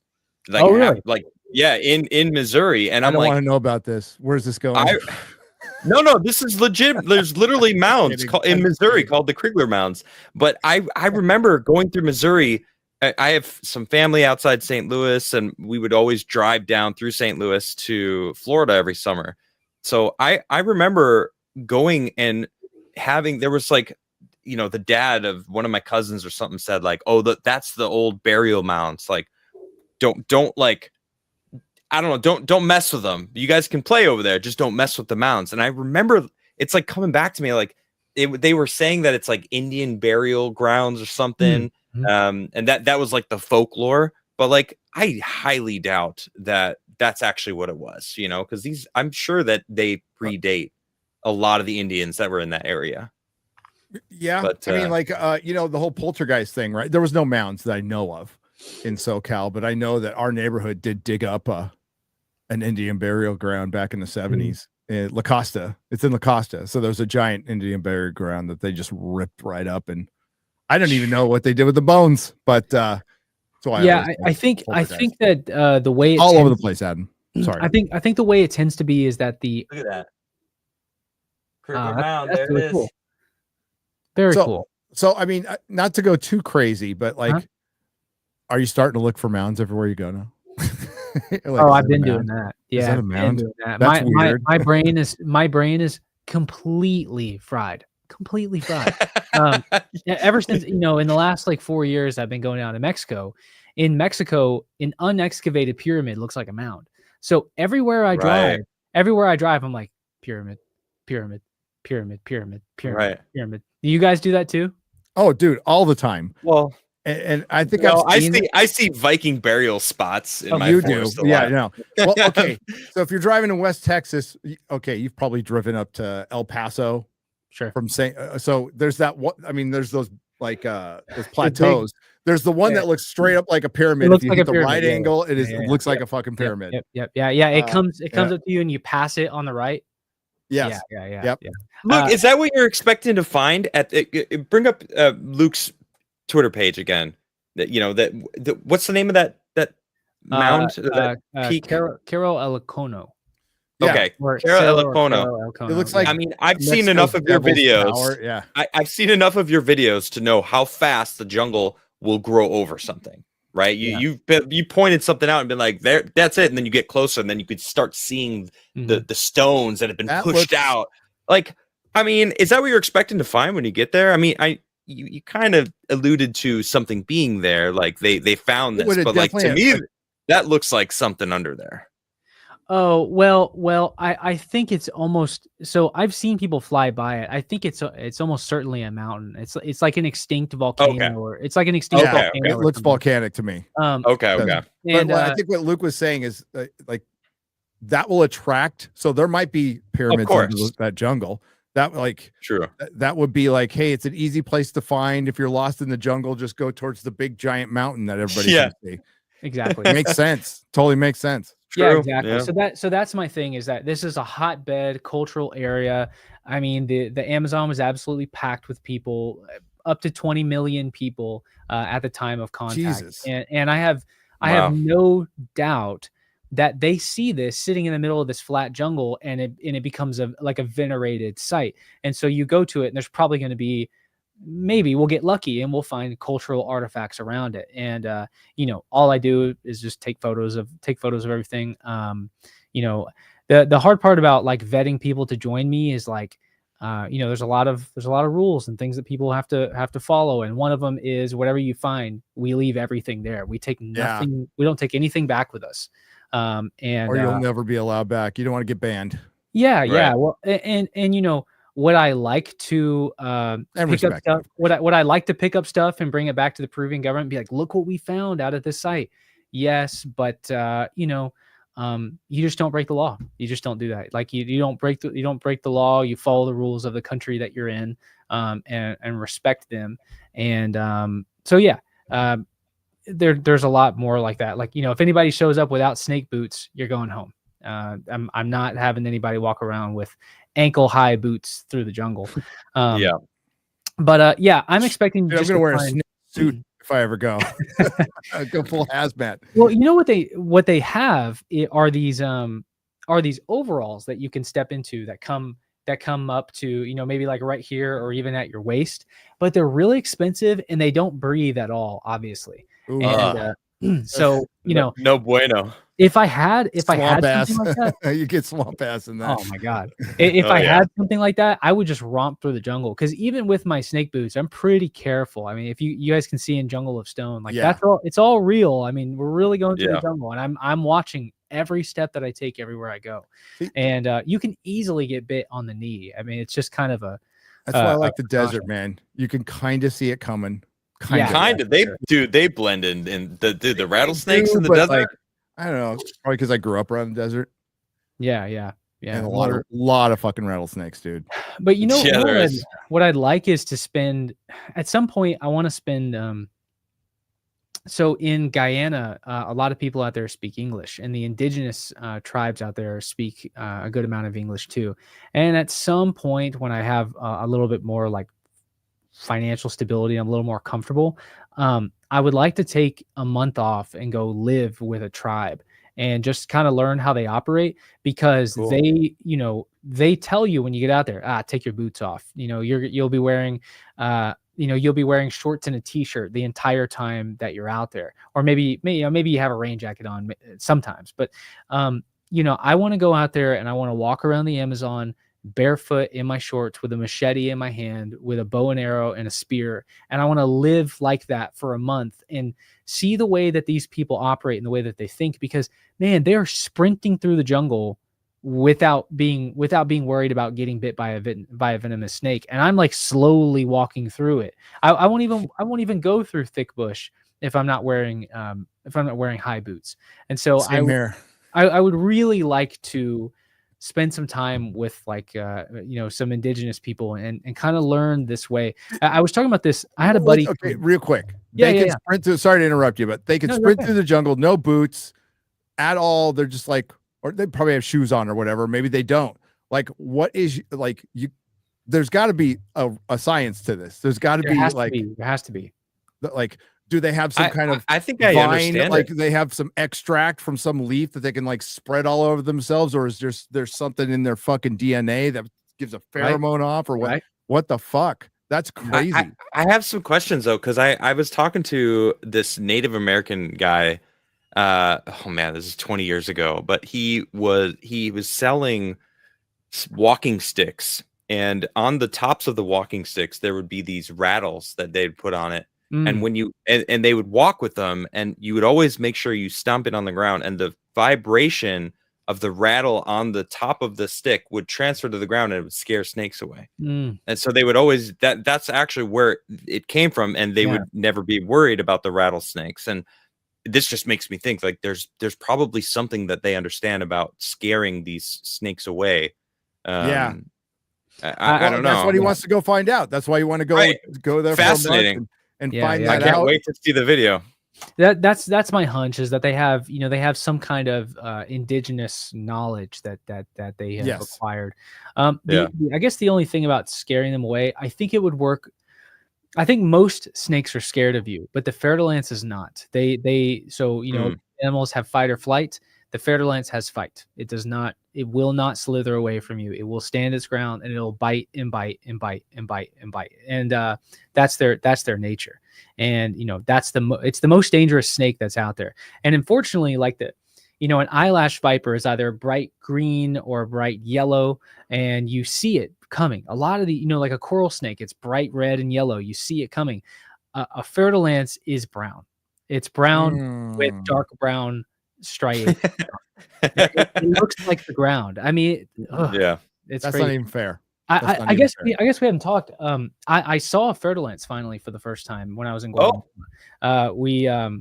One of the guys that was there, I was telling him, I was cut its head off with a machete. No. Oh, but one of the guys that was there, who was on our expedition with us, I told him, I was like, man, been coming down here for years, still haven't seen a fer-de-lance. What the heck is up with that, man? I'm just waiting to see it. And because I see them in my dreams. Like I dream about snakes. And so he goes, oh, I'll help you find one. And so there's this brush that the guys who manage the archaeological site, like they clean up all the brush and they'll stack it like in the middle of this field or whatever. And he goes over and grabs this branch and pulls it to the side. And I squat down and I'm looking at where the branch was, and I don't see anything. Fer-de-lance right there, and it was curled up like right there in the right there like in the mud underneath where this tree limb branches and leaves were. And so we picked it up with a stick and looked at it a little bit, and it was just a little fer-de-lance, and then they tossed it off in the woods. But finally I saw one, and man, you take your eyes off of it for a second. Like people are walking up and I tell people, stay back. I look back, the camouflage, it's just, you got to refocus on it. Oh, it's totally crazy. You would think when you see them in isolation, like when you see them at a zoo or an aquarium or whatever, you go, oh, I would see that. No, they disappear. You look away and look back, they're gone. Just I believe it. I was walking. Scary. My mom's in Arizona, and we out in Tucson, and she's got a house that's kind of on outside of town. So it's really close to one of those like big open nature reserves. So she's got to worry about rattlesnakes a lot. And she's got this walking path around her house. And her and I were walking around the path. And I just glanced down at one moment right in front of her. And I happened to just notice it. But my mom was about to step on it. I was like, whoa. And I like pulled her back. And it literally looked exactly the same as the stones. And like just where it was, I could barely see it, but I just happened to be looking down. Yeah. And it really did blend in. And she's like, what? She was looking, she didn't even see it. I'm like, the snake, it's right there. Yeah. I think I'm actually colorblind a little bit. And I think that actually helped me see it better than interesting. Yeah. And I cause she didn't see it. I was like, it's right there. And then, I think it feels like it's weird because it like snaps into your focus once you're looking. Because then you see the shape. Yeah. Yeah, So cool. that is fascinating. So okay, sorry.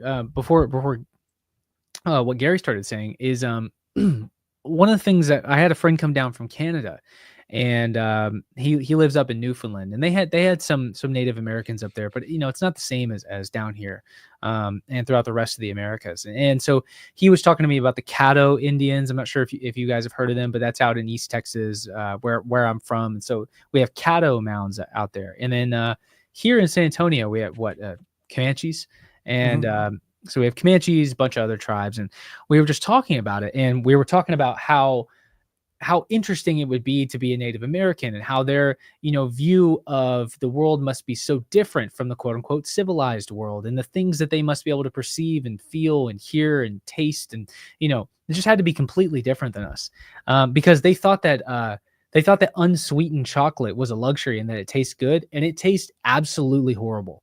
So even their taste buds awful. Awful. Yeah, even their taste buds are completely different than ours. And I was talking to him, and I was like, man, I think the best way I can describe them is if the natural world, if the earth itself came into the physical embodiment of a human being, that's a Native American for you. And just, imagine the things that they can perceive and the things that they were aware of. I mean, it's like we're studying aliens, right? Which is insane to say because we're human beings that come from the earth, but we're so disconnected from our natural world. Yeah, absolutely. Well, there's 20 million people in the Amazon jungle, and they didn't absolutely destroy it. As a matter of fact, they turned it into kind of a man-made garden, in air quotes. So something, what was it? Nikki Anna, I was talking to her, podcast will be out next week, and she was asking, where do I think we come from? And I'm like, well, I don't know. I think some of us don't come from here because there was such a time where we were so in tune with the world. So either we don't come from here, or something really drastic happened, like a Younger Dryas, that really changed our consciousness, which is something they've talked about, which flipped consciousness on, was cataclysm and fight or flight and survival. And that just kind of sped everything up. But yeah, I think we were advanced differently, like very differently. Like we didn't need coercion. Our society is like the Western civilization. I love it, by the way, but a lot of it's coercion. A lot of it is we need to use cranes and forced to build things when it looked like they might have been able to. There was very easy way for them to use giant stones without cranes. What vibrations, fucking telepathy, vibrations. Who knows? Make it a cement, whatever the fuck it was. Being able to melt spill. I have no idea what it was, but going to Sacsayhuaman and seeing how big those fucking rocks were, and just thinking like a bunch of dudes with loincloths pushing those around. Fuck no, that's not happening. So they knew something, and it was easy for them. Yeah, that we don't know now. And I don't think we'll ever know. I don't think we'll ever know. You know what's funny is two things. One, when you say it was easy for them, that's sometimes my devil's advocate argument when people say like, there's no way the pyramids were built in 20 years. And I'm like, we're talking about the people who built the pyramids. If we're talking about the people who built the pyramids and did everything else, I think they could do it in 20 years. That's something I'll say is I'm like, if they're this advanced, okay, so are we talking about, are you saying, like some people will approach it, they approach everything from, academics say that that people in the ancient world were way more primitive. They don't give them enough credit, this, that, and the other. And then, but then I think sometimes they're so quick to go against like the academic consensus that they'll have like a logical misstep and they'll go, and they say the pyramids were built in 20 years. That's not possible. And I'm like, whoa, wait. I thought you were saying they're more advanced than academics are saying there are. So maybe they did it faster than 20 years. Maybe. Just me playing devil's advocate. Like, no, I think they did that stuff because it was easy, and also it was designed beforehand. It wasn't like, all right, put that stock rock there, right? It was designed. You were talking about it with Johanna. So many of these sites are aligned to the stars. That takes some basic mathematics. More than basic mathematics, by the way. So some form not of just mathematics. The stars. The ratios of the planet, the size of the planet, like you listen to Randall go off on it. It's like all the different. You pick one measurement of the pyramid, and it's going to connect to some sort of sacred geometry, somewhere. Yeah, for sure. It's Before fascinating. we get to super chats here, I want to share. I was going to say, the Peruvian tunnels underneath the Coricancha and Sacsayhuaman that have been rumored to have existed? I know of them. Yeah. So those open up. The project starts on May 27th, and I'll be there on May 31st. And I got an invite to check it out. Cool. Yeah. So wait, that's what you're going down for? I am. Yeah. Wow. So cool. Dude, you're gonna be flying all over the place. It's crazy, man. And you know how this happened is. I was at Sacsayhuaman, and I just I met a local guy who was like a local archaeologist there. I started talking to him. I told him like my YouTube channel and everything, and I just said I was like, man, I'd just love to see what you guys are working on. And he was like, would you want to do like an Inca sunrise ceremony with us? That would be that I think that would mean a lot to everybody. And I'm like, sure. So I get out there at like 4:00 in the morning, a couple days later out at Sacsayhuaman, and these Inca priests meet me out there, and they take me back to where their archaeology camp is, which is right next to Sacsayhuaman. And man, the nicest people ever. And so we had breakfast together. They made me drink the chocolate. It was horrible. And but they sugar. They a little sugar. Yeah, I was like a little bit of sugar.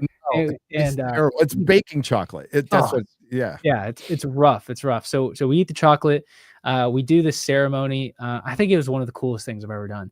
And we do the ceremony. And so the Inca, Tupac's pour one out, and pour one out for the dead homies. The Inca that's where that comes from. Is the Inca would pour one out for all of their ancestors. For my homies. Yeah. And pour one out for my Incas. And my Incas. And so thanks for using the never mind. So I get in I get down like in this ancestral hole thing, and so I don't know, it was like whatever I was drinking, it was the chocolate that they gave me, and so I'd pour that out in the hole, and they were praying in their Quechua language, and of course I didn't know what they were saying, but I got to be a part of it. And so they then took me into this building next door. Dude, the building was full. I can't show the photos or anything, but the building was full of boxes of artifacts that they pulled out from the entrance of the tunnels, and it was like bodies upon bodies upon bodies upon bodies, like artifacts, skulls laying everywhere, boxes full of like dead Inca people who had been buried at the entrance of the tunnels. There was like fabric that was in there, all kinds of like golden artifacts and these golden mirrors and everything. It was just mind blowing. And then they took me out to a part of Sacsayhuaman where the one of the places that they're going to start excavating for the tunnels. And so they had figured it all out. They had pulled all this out. That was September. And then what was it? It was like November that the news broke that these tunnels were a thing. But I had already been there and seen them and knew about them when I was there. Yeah, so, our tour guide said something about them, and we were there in October. Yeah, October. Yeah, October. Yeah. I think you guys were there it was like right after me. I was thinking maybe we'd be there at the same time. We missed it. We like this month. We were so close. And so, you know, it kind of goes to show these archaeological discoveries in sometimes, you know, there's definitely stuff that gets hidden, but a lot of times it's for media.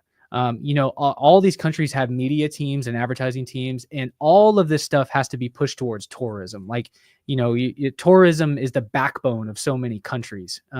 They depend on American and European tourism. And so, you know, they have to figure out when they discover something, the higher up government goes, okay, whoa, wait. We got to figure out, how do we turn this into a brand? How do we sell this? Yeah. How do we turn this into a branding thing for our country? Yeah. And so that really happens in Egypt. Like that tomb of Tutmos II that was just recently discovered in Egypt. I heard about that in October when I was there, October 2024. So 6 months before it came out. And then these chambers that they're detecting in the pyramids, not the new SARS scan stuff, but like the Scan Pyramids project, they're doing all kinds of stuff. And I was on a felucca on the Nile. It was like 1 o'clock in the morning, and I'm talking to this Egyptologist, and I'm like, what do you think that they're going to find in all of these, you know, in the chamber that's above the Grand Gallery and the Great Pyramid? What do you think that they're going to find in the Menkaure Pyramid and the Khafre Pyramid, these things that they've detected inside the pyramid and below the ground? And he's like, I can't show. He's like, I can't send this to you, but I'll show it to you right now. And he pulls up his phone. And he shows me a photo, and it was the inside of a chamber I've never seen before. I've never seen it to this day. I've never seen a photo of it come out. I will recognize it one day when it comes to the surface. That was in October, so they've already sent cameras into these chambers. But from what I heard is like, there's so many countries with research programs that are operating in Egypt. Like you've got the Polish mission, the Spanish mission, the English or the American mission, the German mission. You know, you have all these different countries operating. They're all finding stuff. And then so when they find something, they put it under wraps. And then they, you know, if you find something in May of 2025, it may not come out until May 2027 when the media schedule has, you know, This Happy took a long time to come out. Exactly. A long time. So my question is, you don't have to give me details. Was there anything in that chamber, or was it empty? No, not from what I could see. It was like, okay, so it was taken at the bottom corner of a room, and it was looking up to the opposite room. So I didn't see a floor. All I saw was 2 walls and a ceiling. And that's a chamber nobody's been in, nobody's seen before. That was just discovered. So and why would it walls. be empty? Why would it be empty? I don't know. What was the purpose of it? It's just an empty chamber. I should say I don't know if the camera was looking above things Gotcha. too. If that makes sense. Like if there were things down here that I couldn't see, but it's looking above and across. I don't know. But the walls were bare. The walls were bare. Yeah, the walls look like everything else you see inside of the Great Pyramid. And but I'll know one day when that picture comes out, I'll send it to you guys. I'll be like, this is the one that I saw. And who knows? It could be like later this year or next year or something. We'll find out. I wonder if it's that hidden chamber. All right. You know, they're on this stuff. I bet. Before we get to super chats, rando things that look similar around the world. And I just found this today. I had to double check it. So this is a petroglyph. They say 10,000 BC. I don't know if that's fucking true, but it's a petroglyph from Kazakhstan. Now, if you look at all the other ones, I won't show the other ones. It looks like COVID head, dude. It looks like a giant, like COVID spore, whatever the fuck it is on there. But this one, I want you to notice something. Hang on.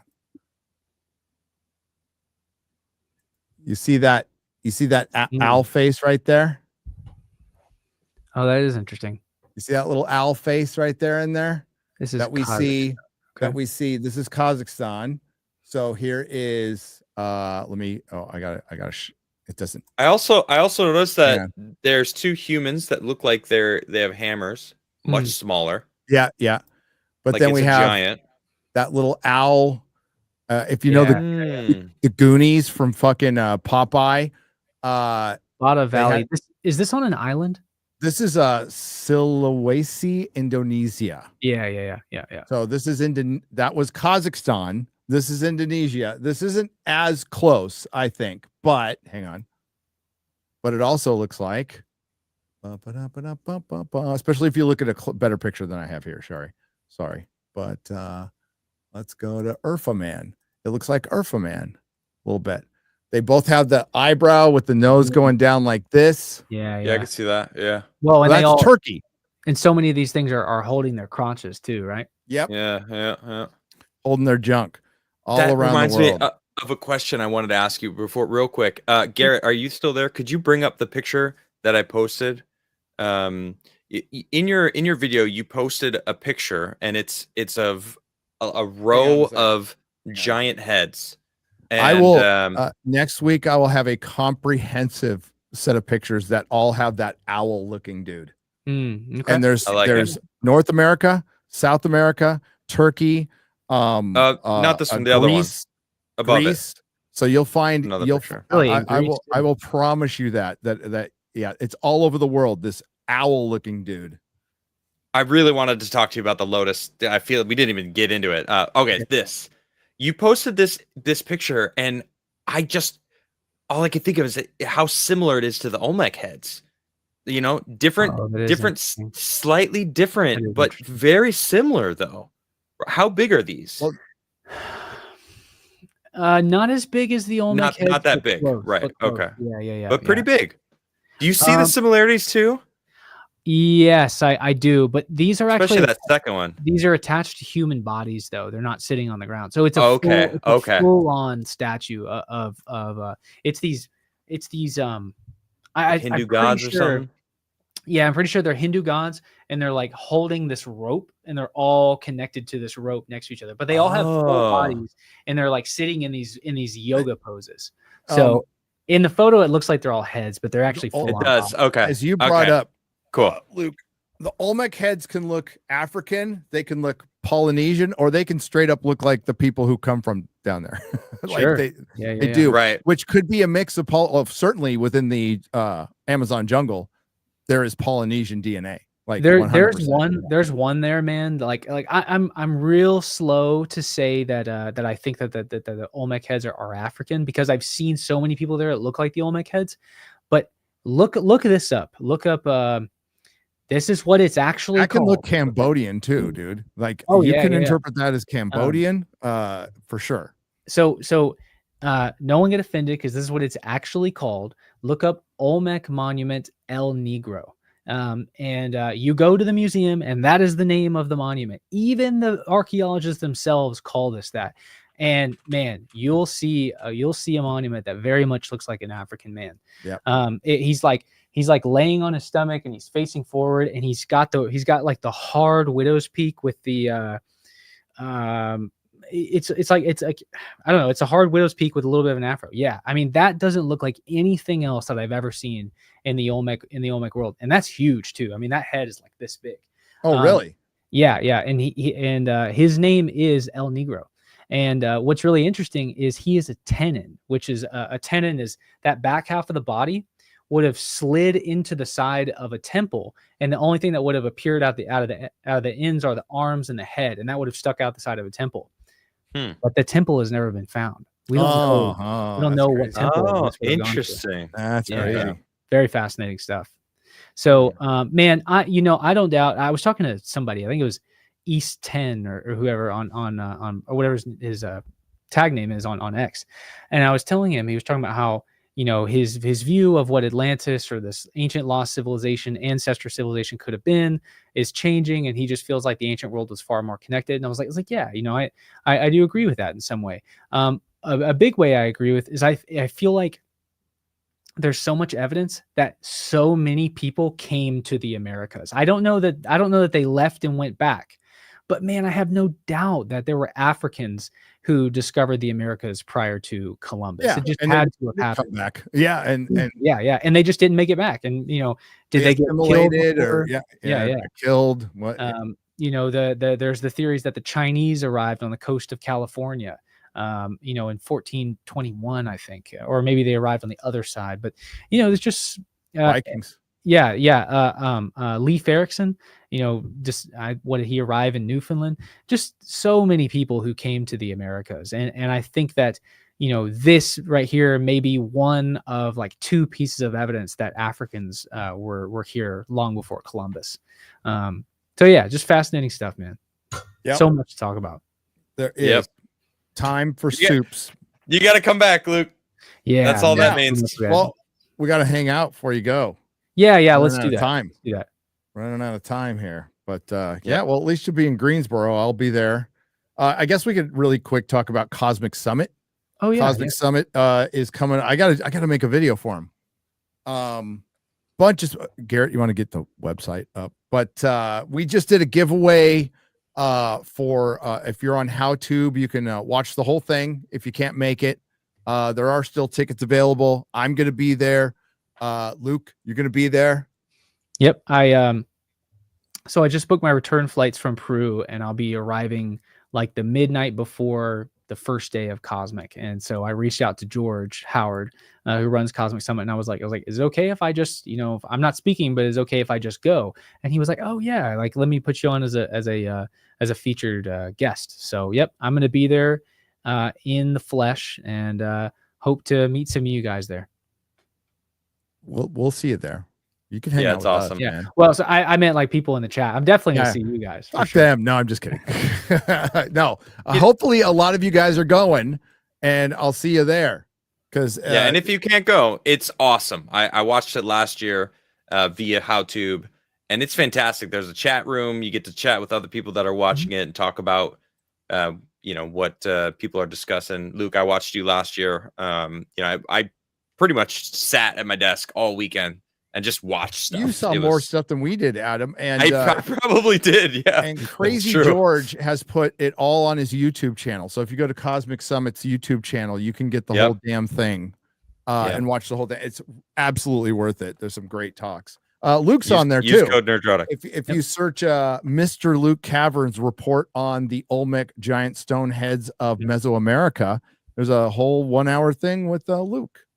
On Cosmic Summit. So go check it out. So I'm going to be hosting the Explorers panel.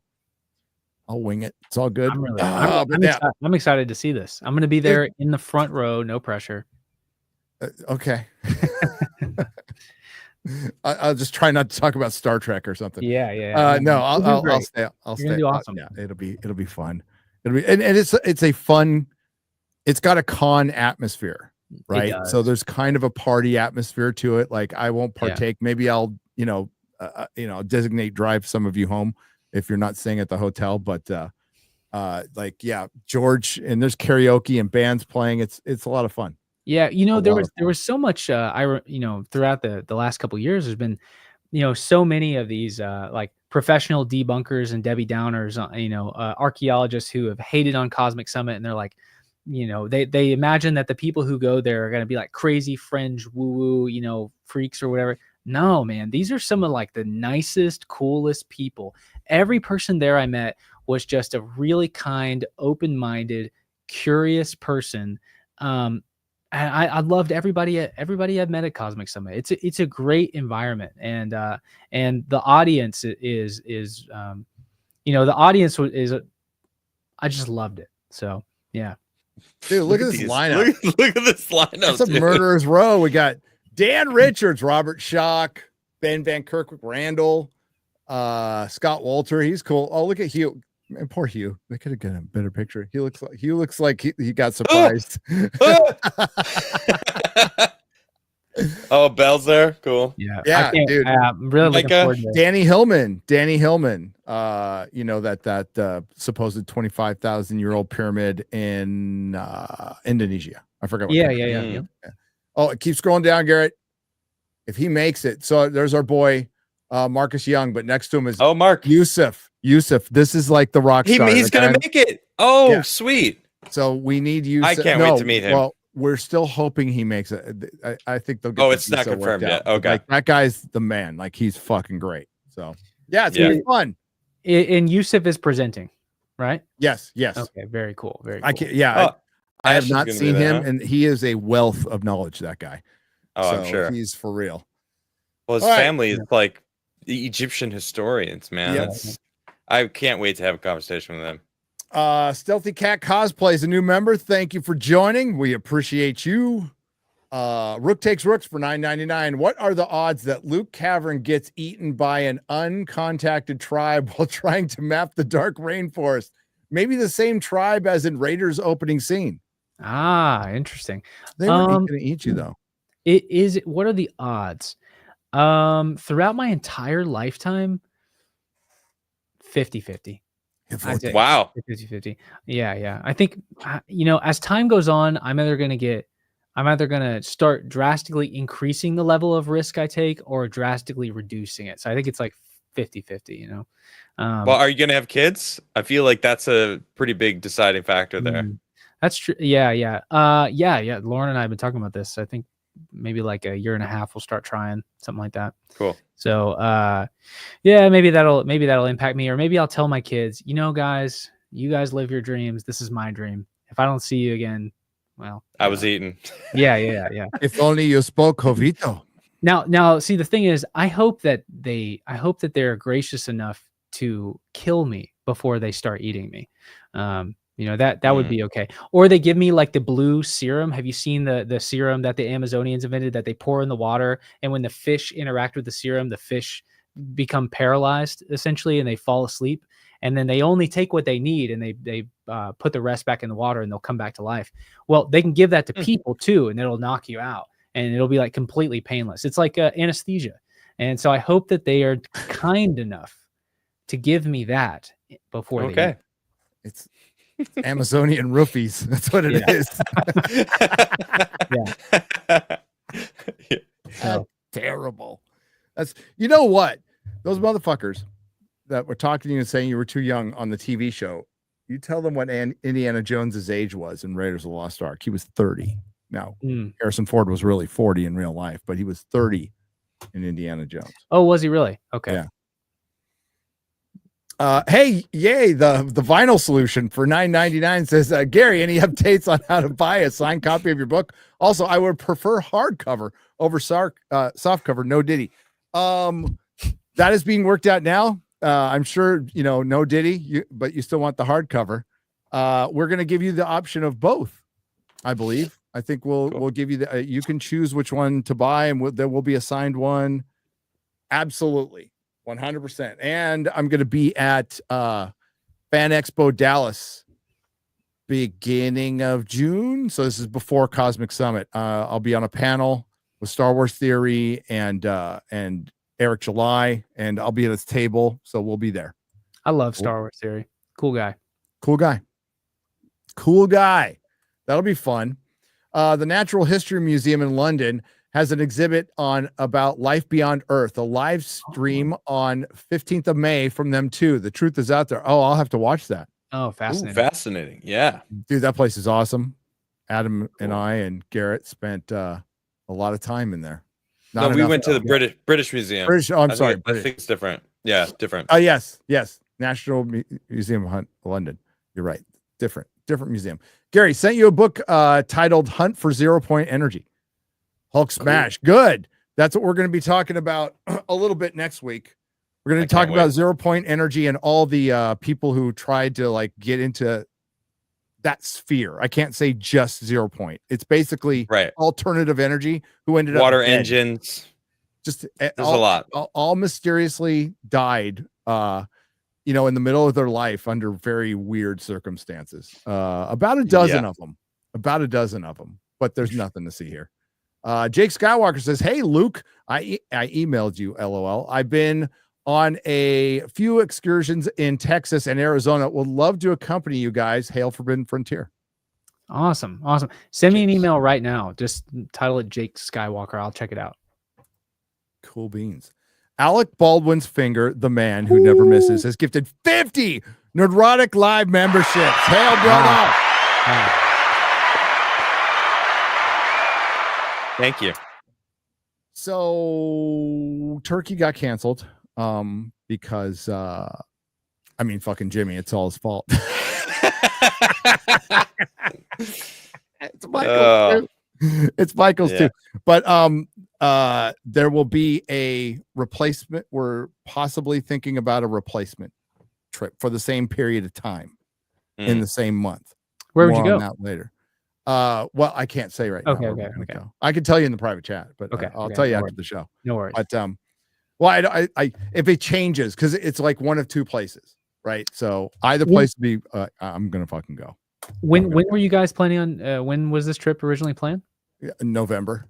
Okay, gotcha. Yeah, November. There's so many of these trips I want to go on now. It's just like I'd have to kind of like. Do you see Graham? I'd have just announced. What was who? Yeah, Grant. Dude, did you see how much it was?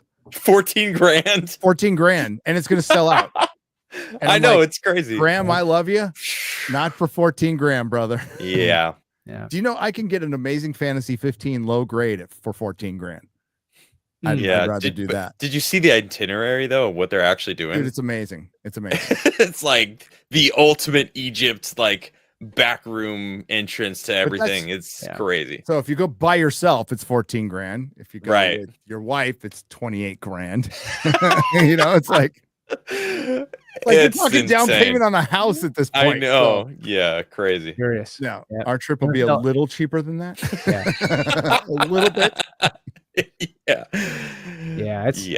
That's serious. You know, honestly, my first time I went to Egypt, I went on with Tolden Stone. He's a Roman historian. He did like a Roman Egypt tour, no special access permissions, nothing like that. I think before people go, you know, if you don't get any special permissions, you kind of feel like, man, you know, I wish I could do that.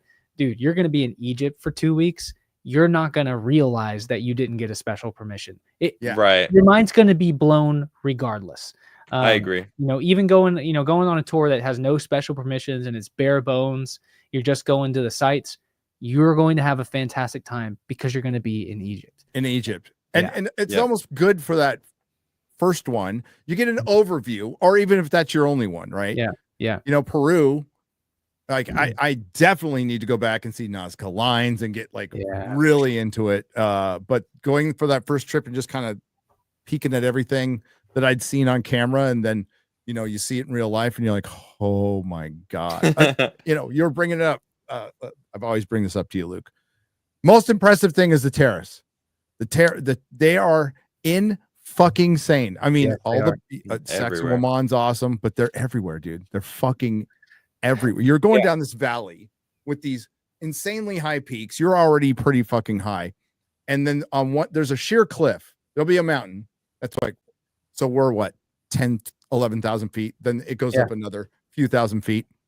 There's a sheer cliff that's just stone, but all the fucking terraces go around it. So some motherfucker got on it like with an angle like this. It's insane. And dug out terraces. It's like, Jesus Christ. Oh, it's insane. It's from the ground all the way up to the sky, from this horizon to that horizon, across every single mountain range. And sometimes you'll see the mountains like come into a valley, and you drive by the valley, and you can see as you're driving through it, you can see that the terraces go down each mountain all the way down to that far horizon. It is completely mind-blowing. Like Sacsayhuaman is amazing. Machu Picchu is amazing. The stonework, the size of that is amazing. There's nothing that can convey the size of the terracing unless you see it with your own eyes. And you'll be like, this is like, the manpower to do this is like building hundreds of pyramids. It's impossible. The manpower is impossible. It's like, Adam, it's like they scraped the side of the mountain with like some little grate and just did it everywhere. Yeah. Oh, and those little salt pits. Did you see those? Yeah. God damn, those are fucking insane too. Well, you know what it is, man, we can't fathom the amount of people that were living in South America. It was millions and millions and millions. The Inca realm is like 60 to 100 million people were living within the Inca Empire, and the Amazon is like at least 20 million. Oh, it's totally nuts. And you know, by the time that Pizarro, who was sent by Cortez to go find where this Aztec gold was coming from, when he arrives in the Inca realm, the elder emperor, I forget his name, but the next emperor, the young one, becomes Atahualpa. He's the one that gets captured and killed by the Spaniards. But the elder emperor was dying of Spanish flu that had come down in the 1530s, or I'm sorry, in the 1490s, when trading expeditions and people were kind of just poking around in the Yucatan, trading with the Maya. That disease hit the Maya, spread down Belize, all the way down Central America, into South America, started permeating through the Amazon all the way up to the Inca Empire, infected the emperor of the Inca, and then Pizarro showed up 30 years later. So it had leaped ahead of the Spanish and was already wiping out the Inca by the time the Spanish arrived. So just, I mean, it's crazy, man. The Americas are like a ghost town. It's just unbelievable. No one can eat 50 eggs for $10. That sounds disgusting. But I'm sure somebody's tried some mukbang, whatever they're called. Hey, Gary, 7 years clean and sober. Congratulations. I went to a meeting this morning. That's right. It works if you work it, brother. And with Az around, I know you have to work a lot harder on that serenity prayer. I do. I have to retrain myself doing FNT with Az. It's been so quiet lately. Logan Miller has gifted 5 Nerdrotic Live memberships. Thank you.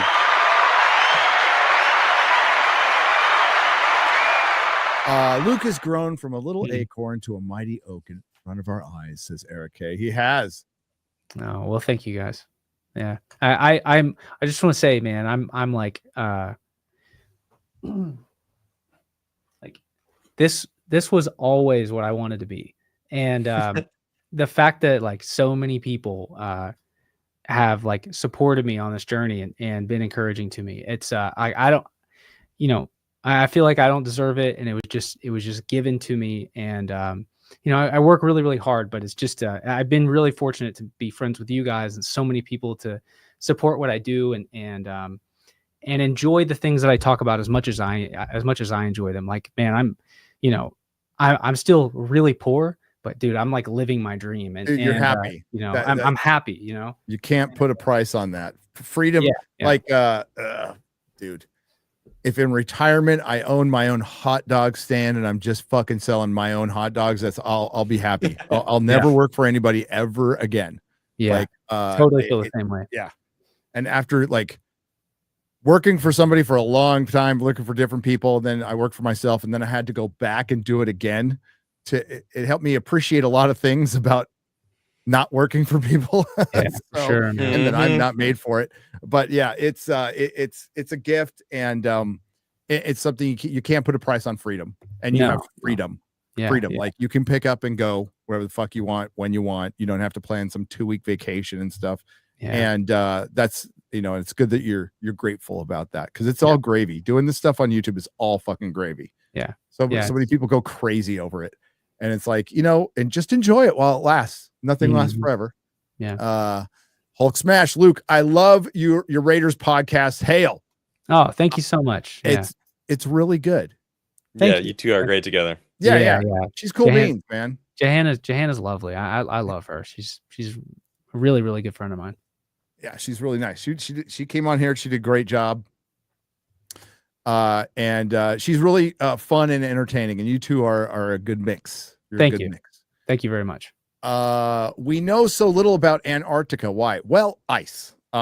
Grizzly Nightmare 80. But I will say, you know, Luke was talking about Lidar. Lidar is going to get cheaper, astronomically cheaper, very soon. As you know, that's the way tech goes. Everybody knows that tech starts out super expensive, and then it gets cheaper and cheaper and cheaper to where you're going to be able to Lidar off your fucking drone yourself at some point. This SAR technology that, you know, the coffer pyramid, I mean, that whole controversy aside, this technology has been used for a long time for the oil companies to find oil. So if they can actually decipher it with the software that they created to find things, that is just using data that already exists. Well, pretty soon AI is going to figure out software, so you won't have even better. So, and then we'll have some kind of thing to do that with Antarctica and just penetrate miles through ice and find out, like, see what the lay of the land. They've already found some stuff, but it'll get well, you know, we know it was lush, it was a jungle, it was part of Pangea, and you know, it's at some point in time. Did you guys know that there's a company that will take you to the actual South Pole? They'll fly you there for like $30,000, $60,000. It's something crazy. And I have a friend who's like, he really wants to do it. I'm like, you go. Why? Here's the downside. is there's some kind of base out there. There's like a landing strip out there. How they did that, I have no idea.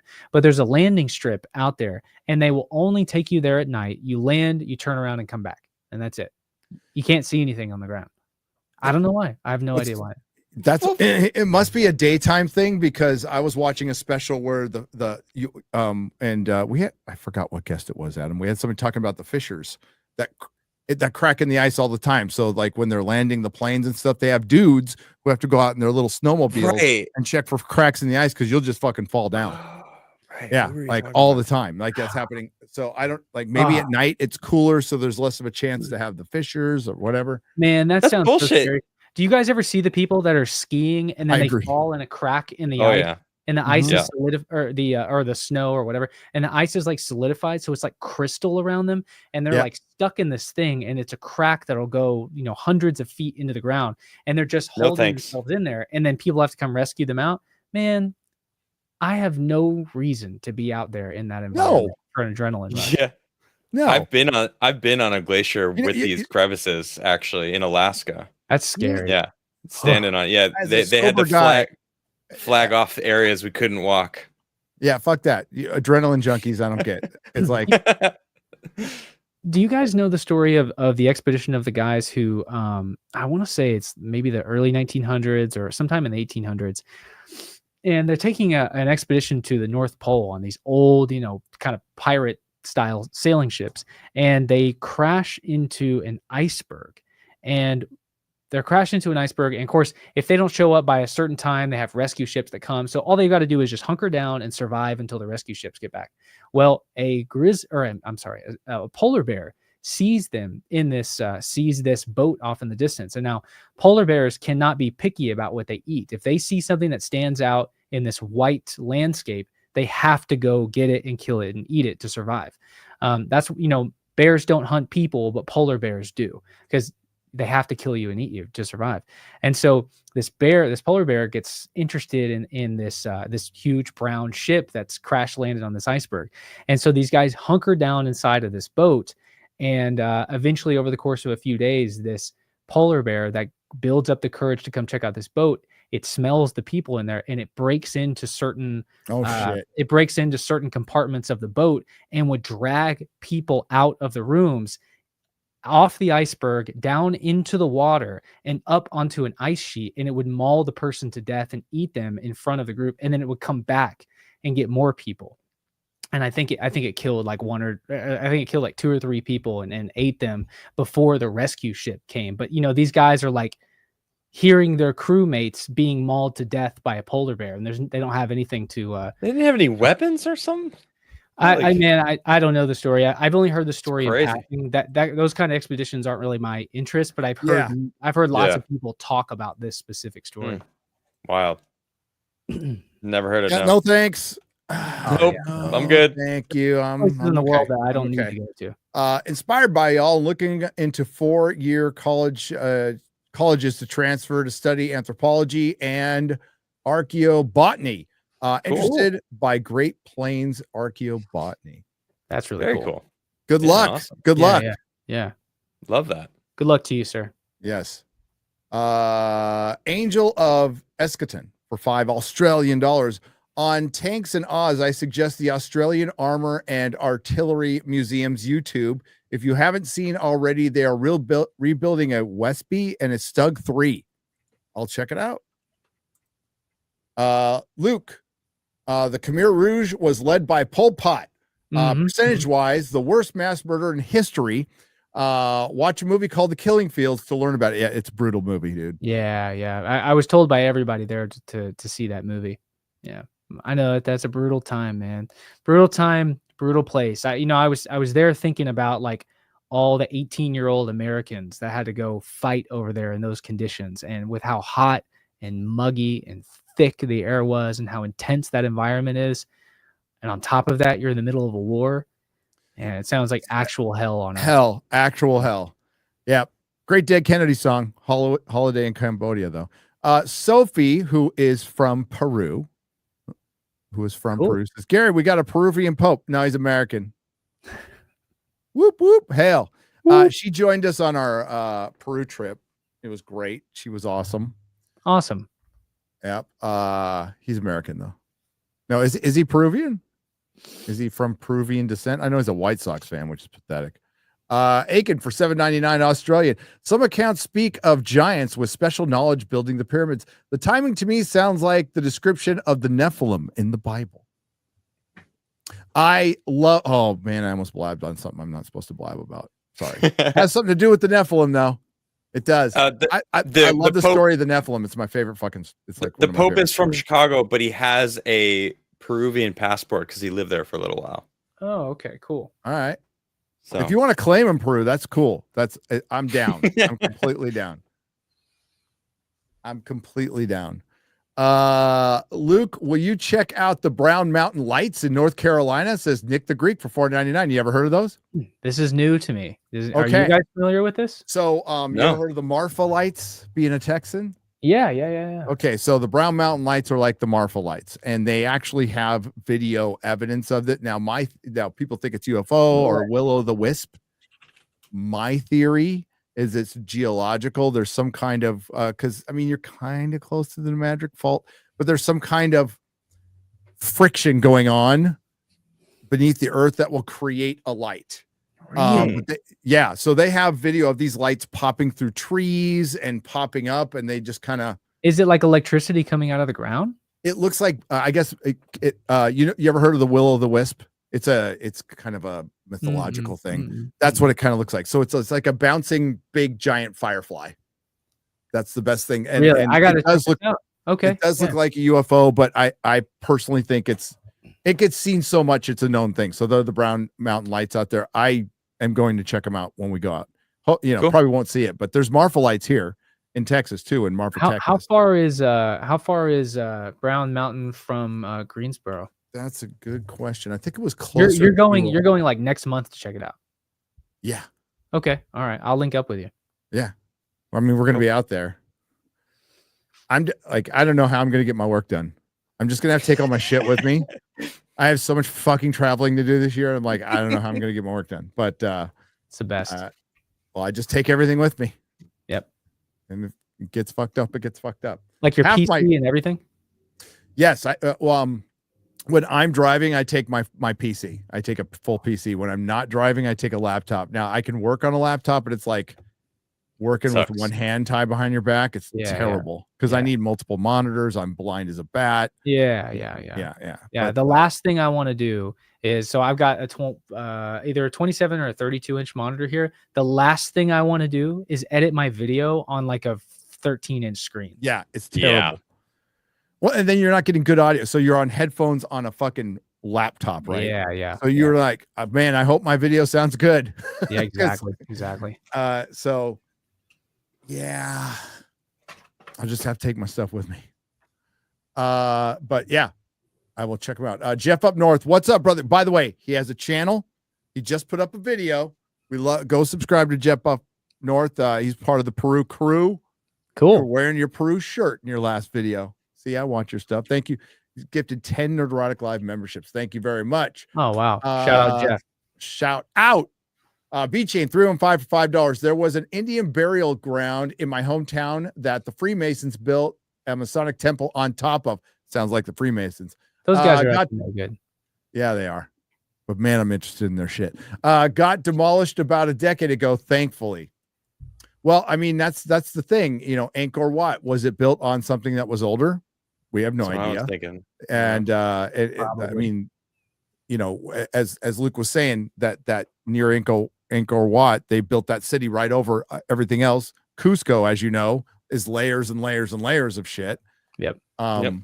So yeah, humans do have a tendencies. Catholic Church really likes to build churches on fucking pyramids and mounds. Yes, like a Mexico. Yeah. Well, ancient people who are so in tune with their environment find a great place to live, and nobody else is going to find a better place. So you may as well just start with this foundation that's here. That's a simple explanation. Then you can get into, the Europeans literally trying to erase this history. Yep. Mm-hmm. Nick the Greek for $4.99. Gary, you lived through all this, so why didn't you take better notes? Well, I'm so old. 80s happened. I forgot. I forgot the language I baked them on in my clay tablets. Okay. Bubba Doom for $5 says, thinking of the owl people, Aleister Crowley said he used to talk to a demon named Lamb. You should look up the picture. He drove it. Yeah, I know of it. Oh, hey, Bubba Doom. I was a teenager. I got into my Aleister Crowley stuff. Dude, big time, man. Ozzy sang a song about him, okay? Nick the Greek for $4.99. Having been to the Brown Mountain Lights, they look like ball lightning. Also, it's about 2 hours from Greensboro. Yep. Okay. 2 hours. That's not bad. Yeah, we'll go check it out. Let's go check it out. Okay, and that's it. I think that's it. Is that it, Garrett? Garrett. We miss you, Garrett. And X-Ray. Yeah. Okay, that's it. Hey, thanks everybody for joining us tonight. It was I love talking to Luke. Yeah. Love talking to Luke. We could do this all day. Sure. Luke, tell the fine folks where they can find you and maybe what you got coming up. Yeah, right here on YouTube. Well, I mean, if you want to find me anywhere, it's just my name, Luke Caverns. I do this little podcast with my co-host Johanna James. We do Raiders of the Past podcast. It's live like this, where we just get on and hang out and chat about whatever we want to talk about. What I'm getting up into the future is one really big thing that I can't say yet, but it'll be real big. And looking forward to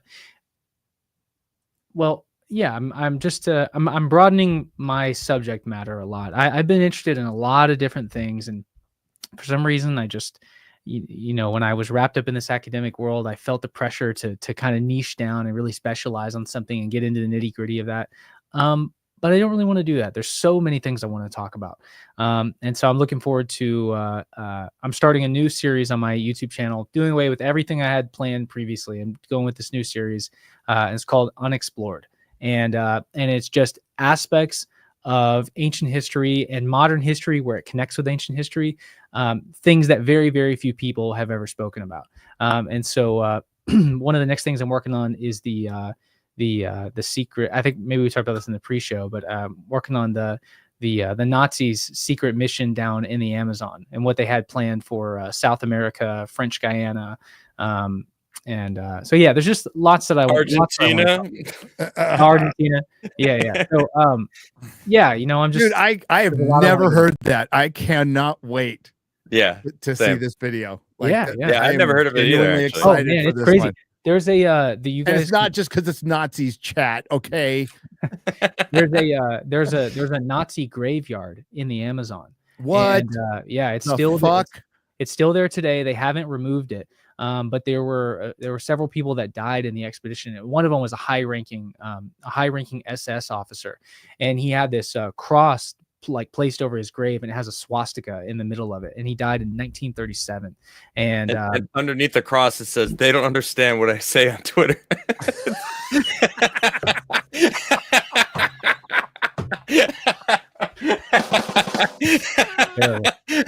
I'm sorry.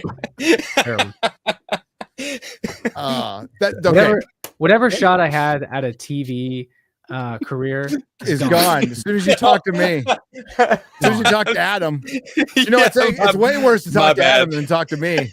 Yeah, no. That's Mr. Persona non grata down there. Yeah, 13 strikes on my YouTube channel, by the way. Oh my gosh, that's crazy.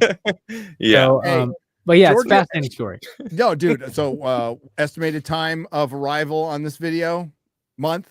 2 months? Either this week or next week. Oh shit. Cool. Okay. Yeah. Good. Yeah. Awesome. Good. Look forward to that for sure. So and I'm gonna wrangle you in at Cosmic Summit. We have a podcast room, so I'm gonna be doing some interviews. And, okay. Yeah. Make you do it. Love to do that again. Yeah. Hell yeah. It'd be a lot of fun. Man, I can't believe how fast did that year go by. Dude. Yeah. It's crazy. Wait till you get older. Yeah, I bet so. Bro, we're halfway through 2025. My son's almost one. Like that blows me away. I'm right? Yeah. I feel like your son was born like 3 or 4 months ago. I know. August. For real. August last year. Yeah, insane. Oh, that's crazy. I know. What's his birth date? What's his birth date? August 29th. Very cool. August, so he's baby. a Virgo. Yeah. Yeah, my mom's a Virgo. I'm a Leo. He should have been born a little earlier. We were kind of hoping he'd be born on my birthday, and then Adam would name him after me. Yeah, he was 2 weeks late. Okay. I was a little disappointed that you didn't name him. Yeah, sorry. Okay. That's okay. Hey, speaking of Argentina, the Eternaut. Okay. So there's a show called the Eternaut. Okay. Yes, it was written by I don't know how you even do this, a Catholic communist in 1957. Yes, there were Catholic communists. As a matter of fact, there's still tons of Catholic communists out there.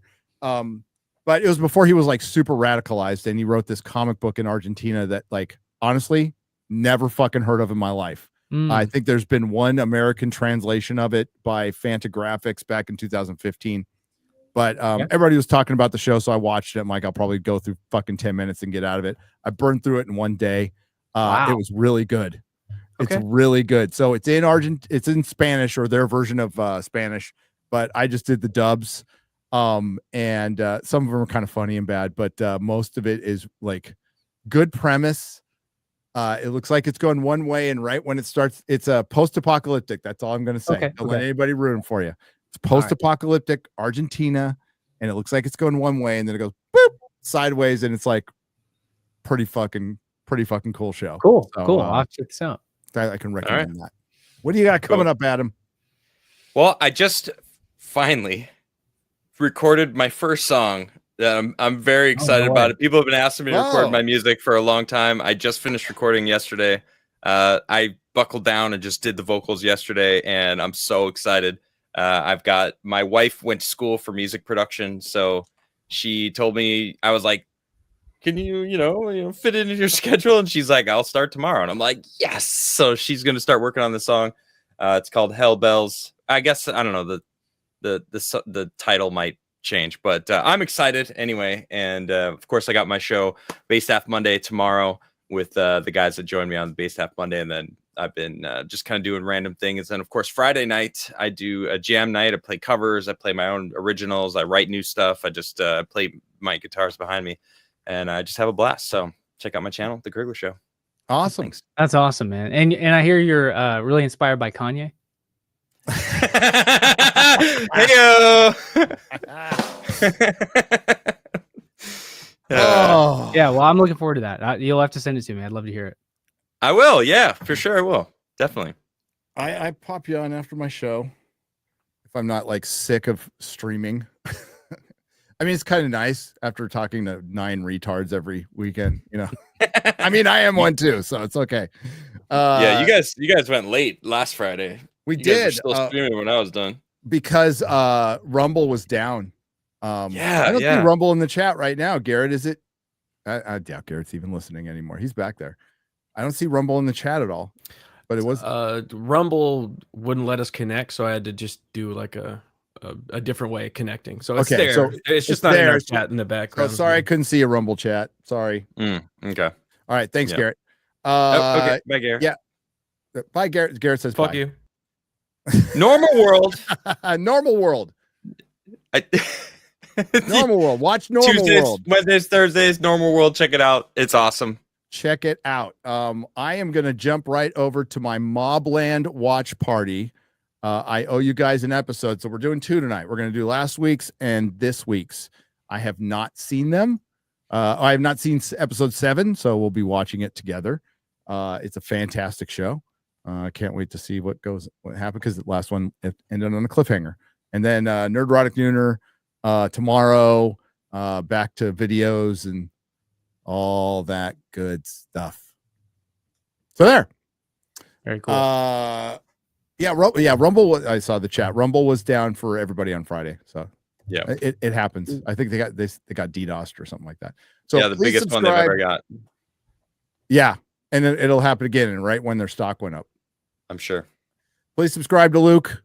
Follow him on Instagram, on Twitter, X. Follow him everywhere, and we will see you next week. X-Ray Girl maybe she'll be back.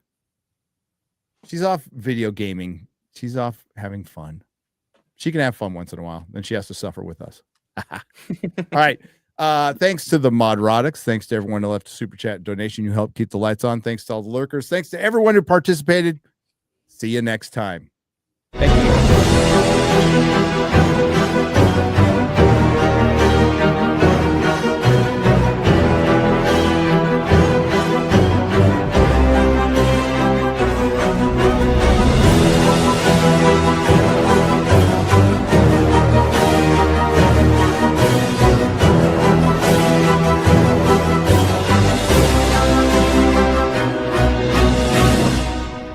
Welcome to the Forbidden Frontier.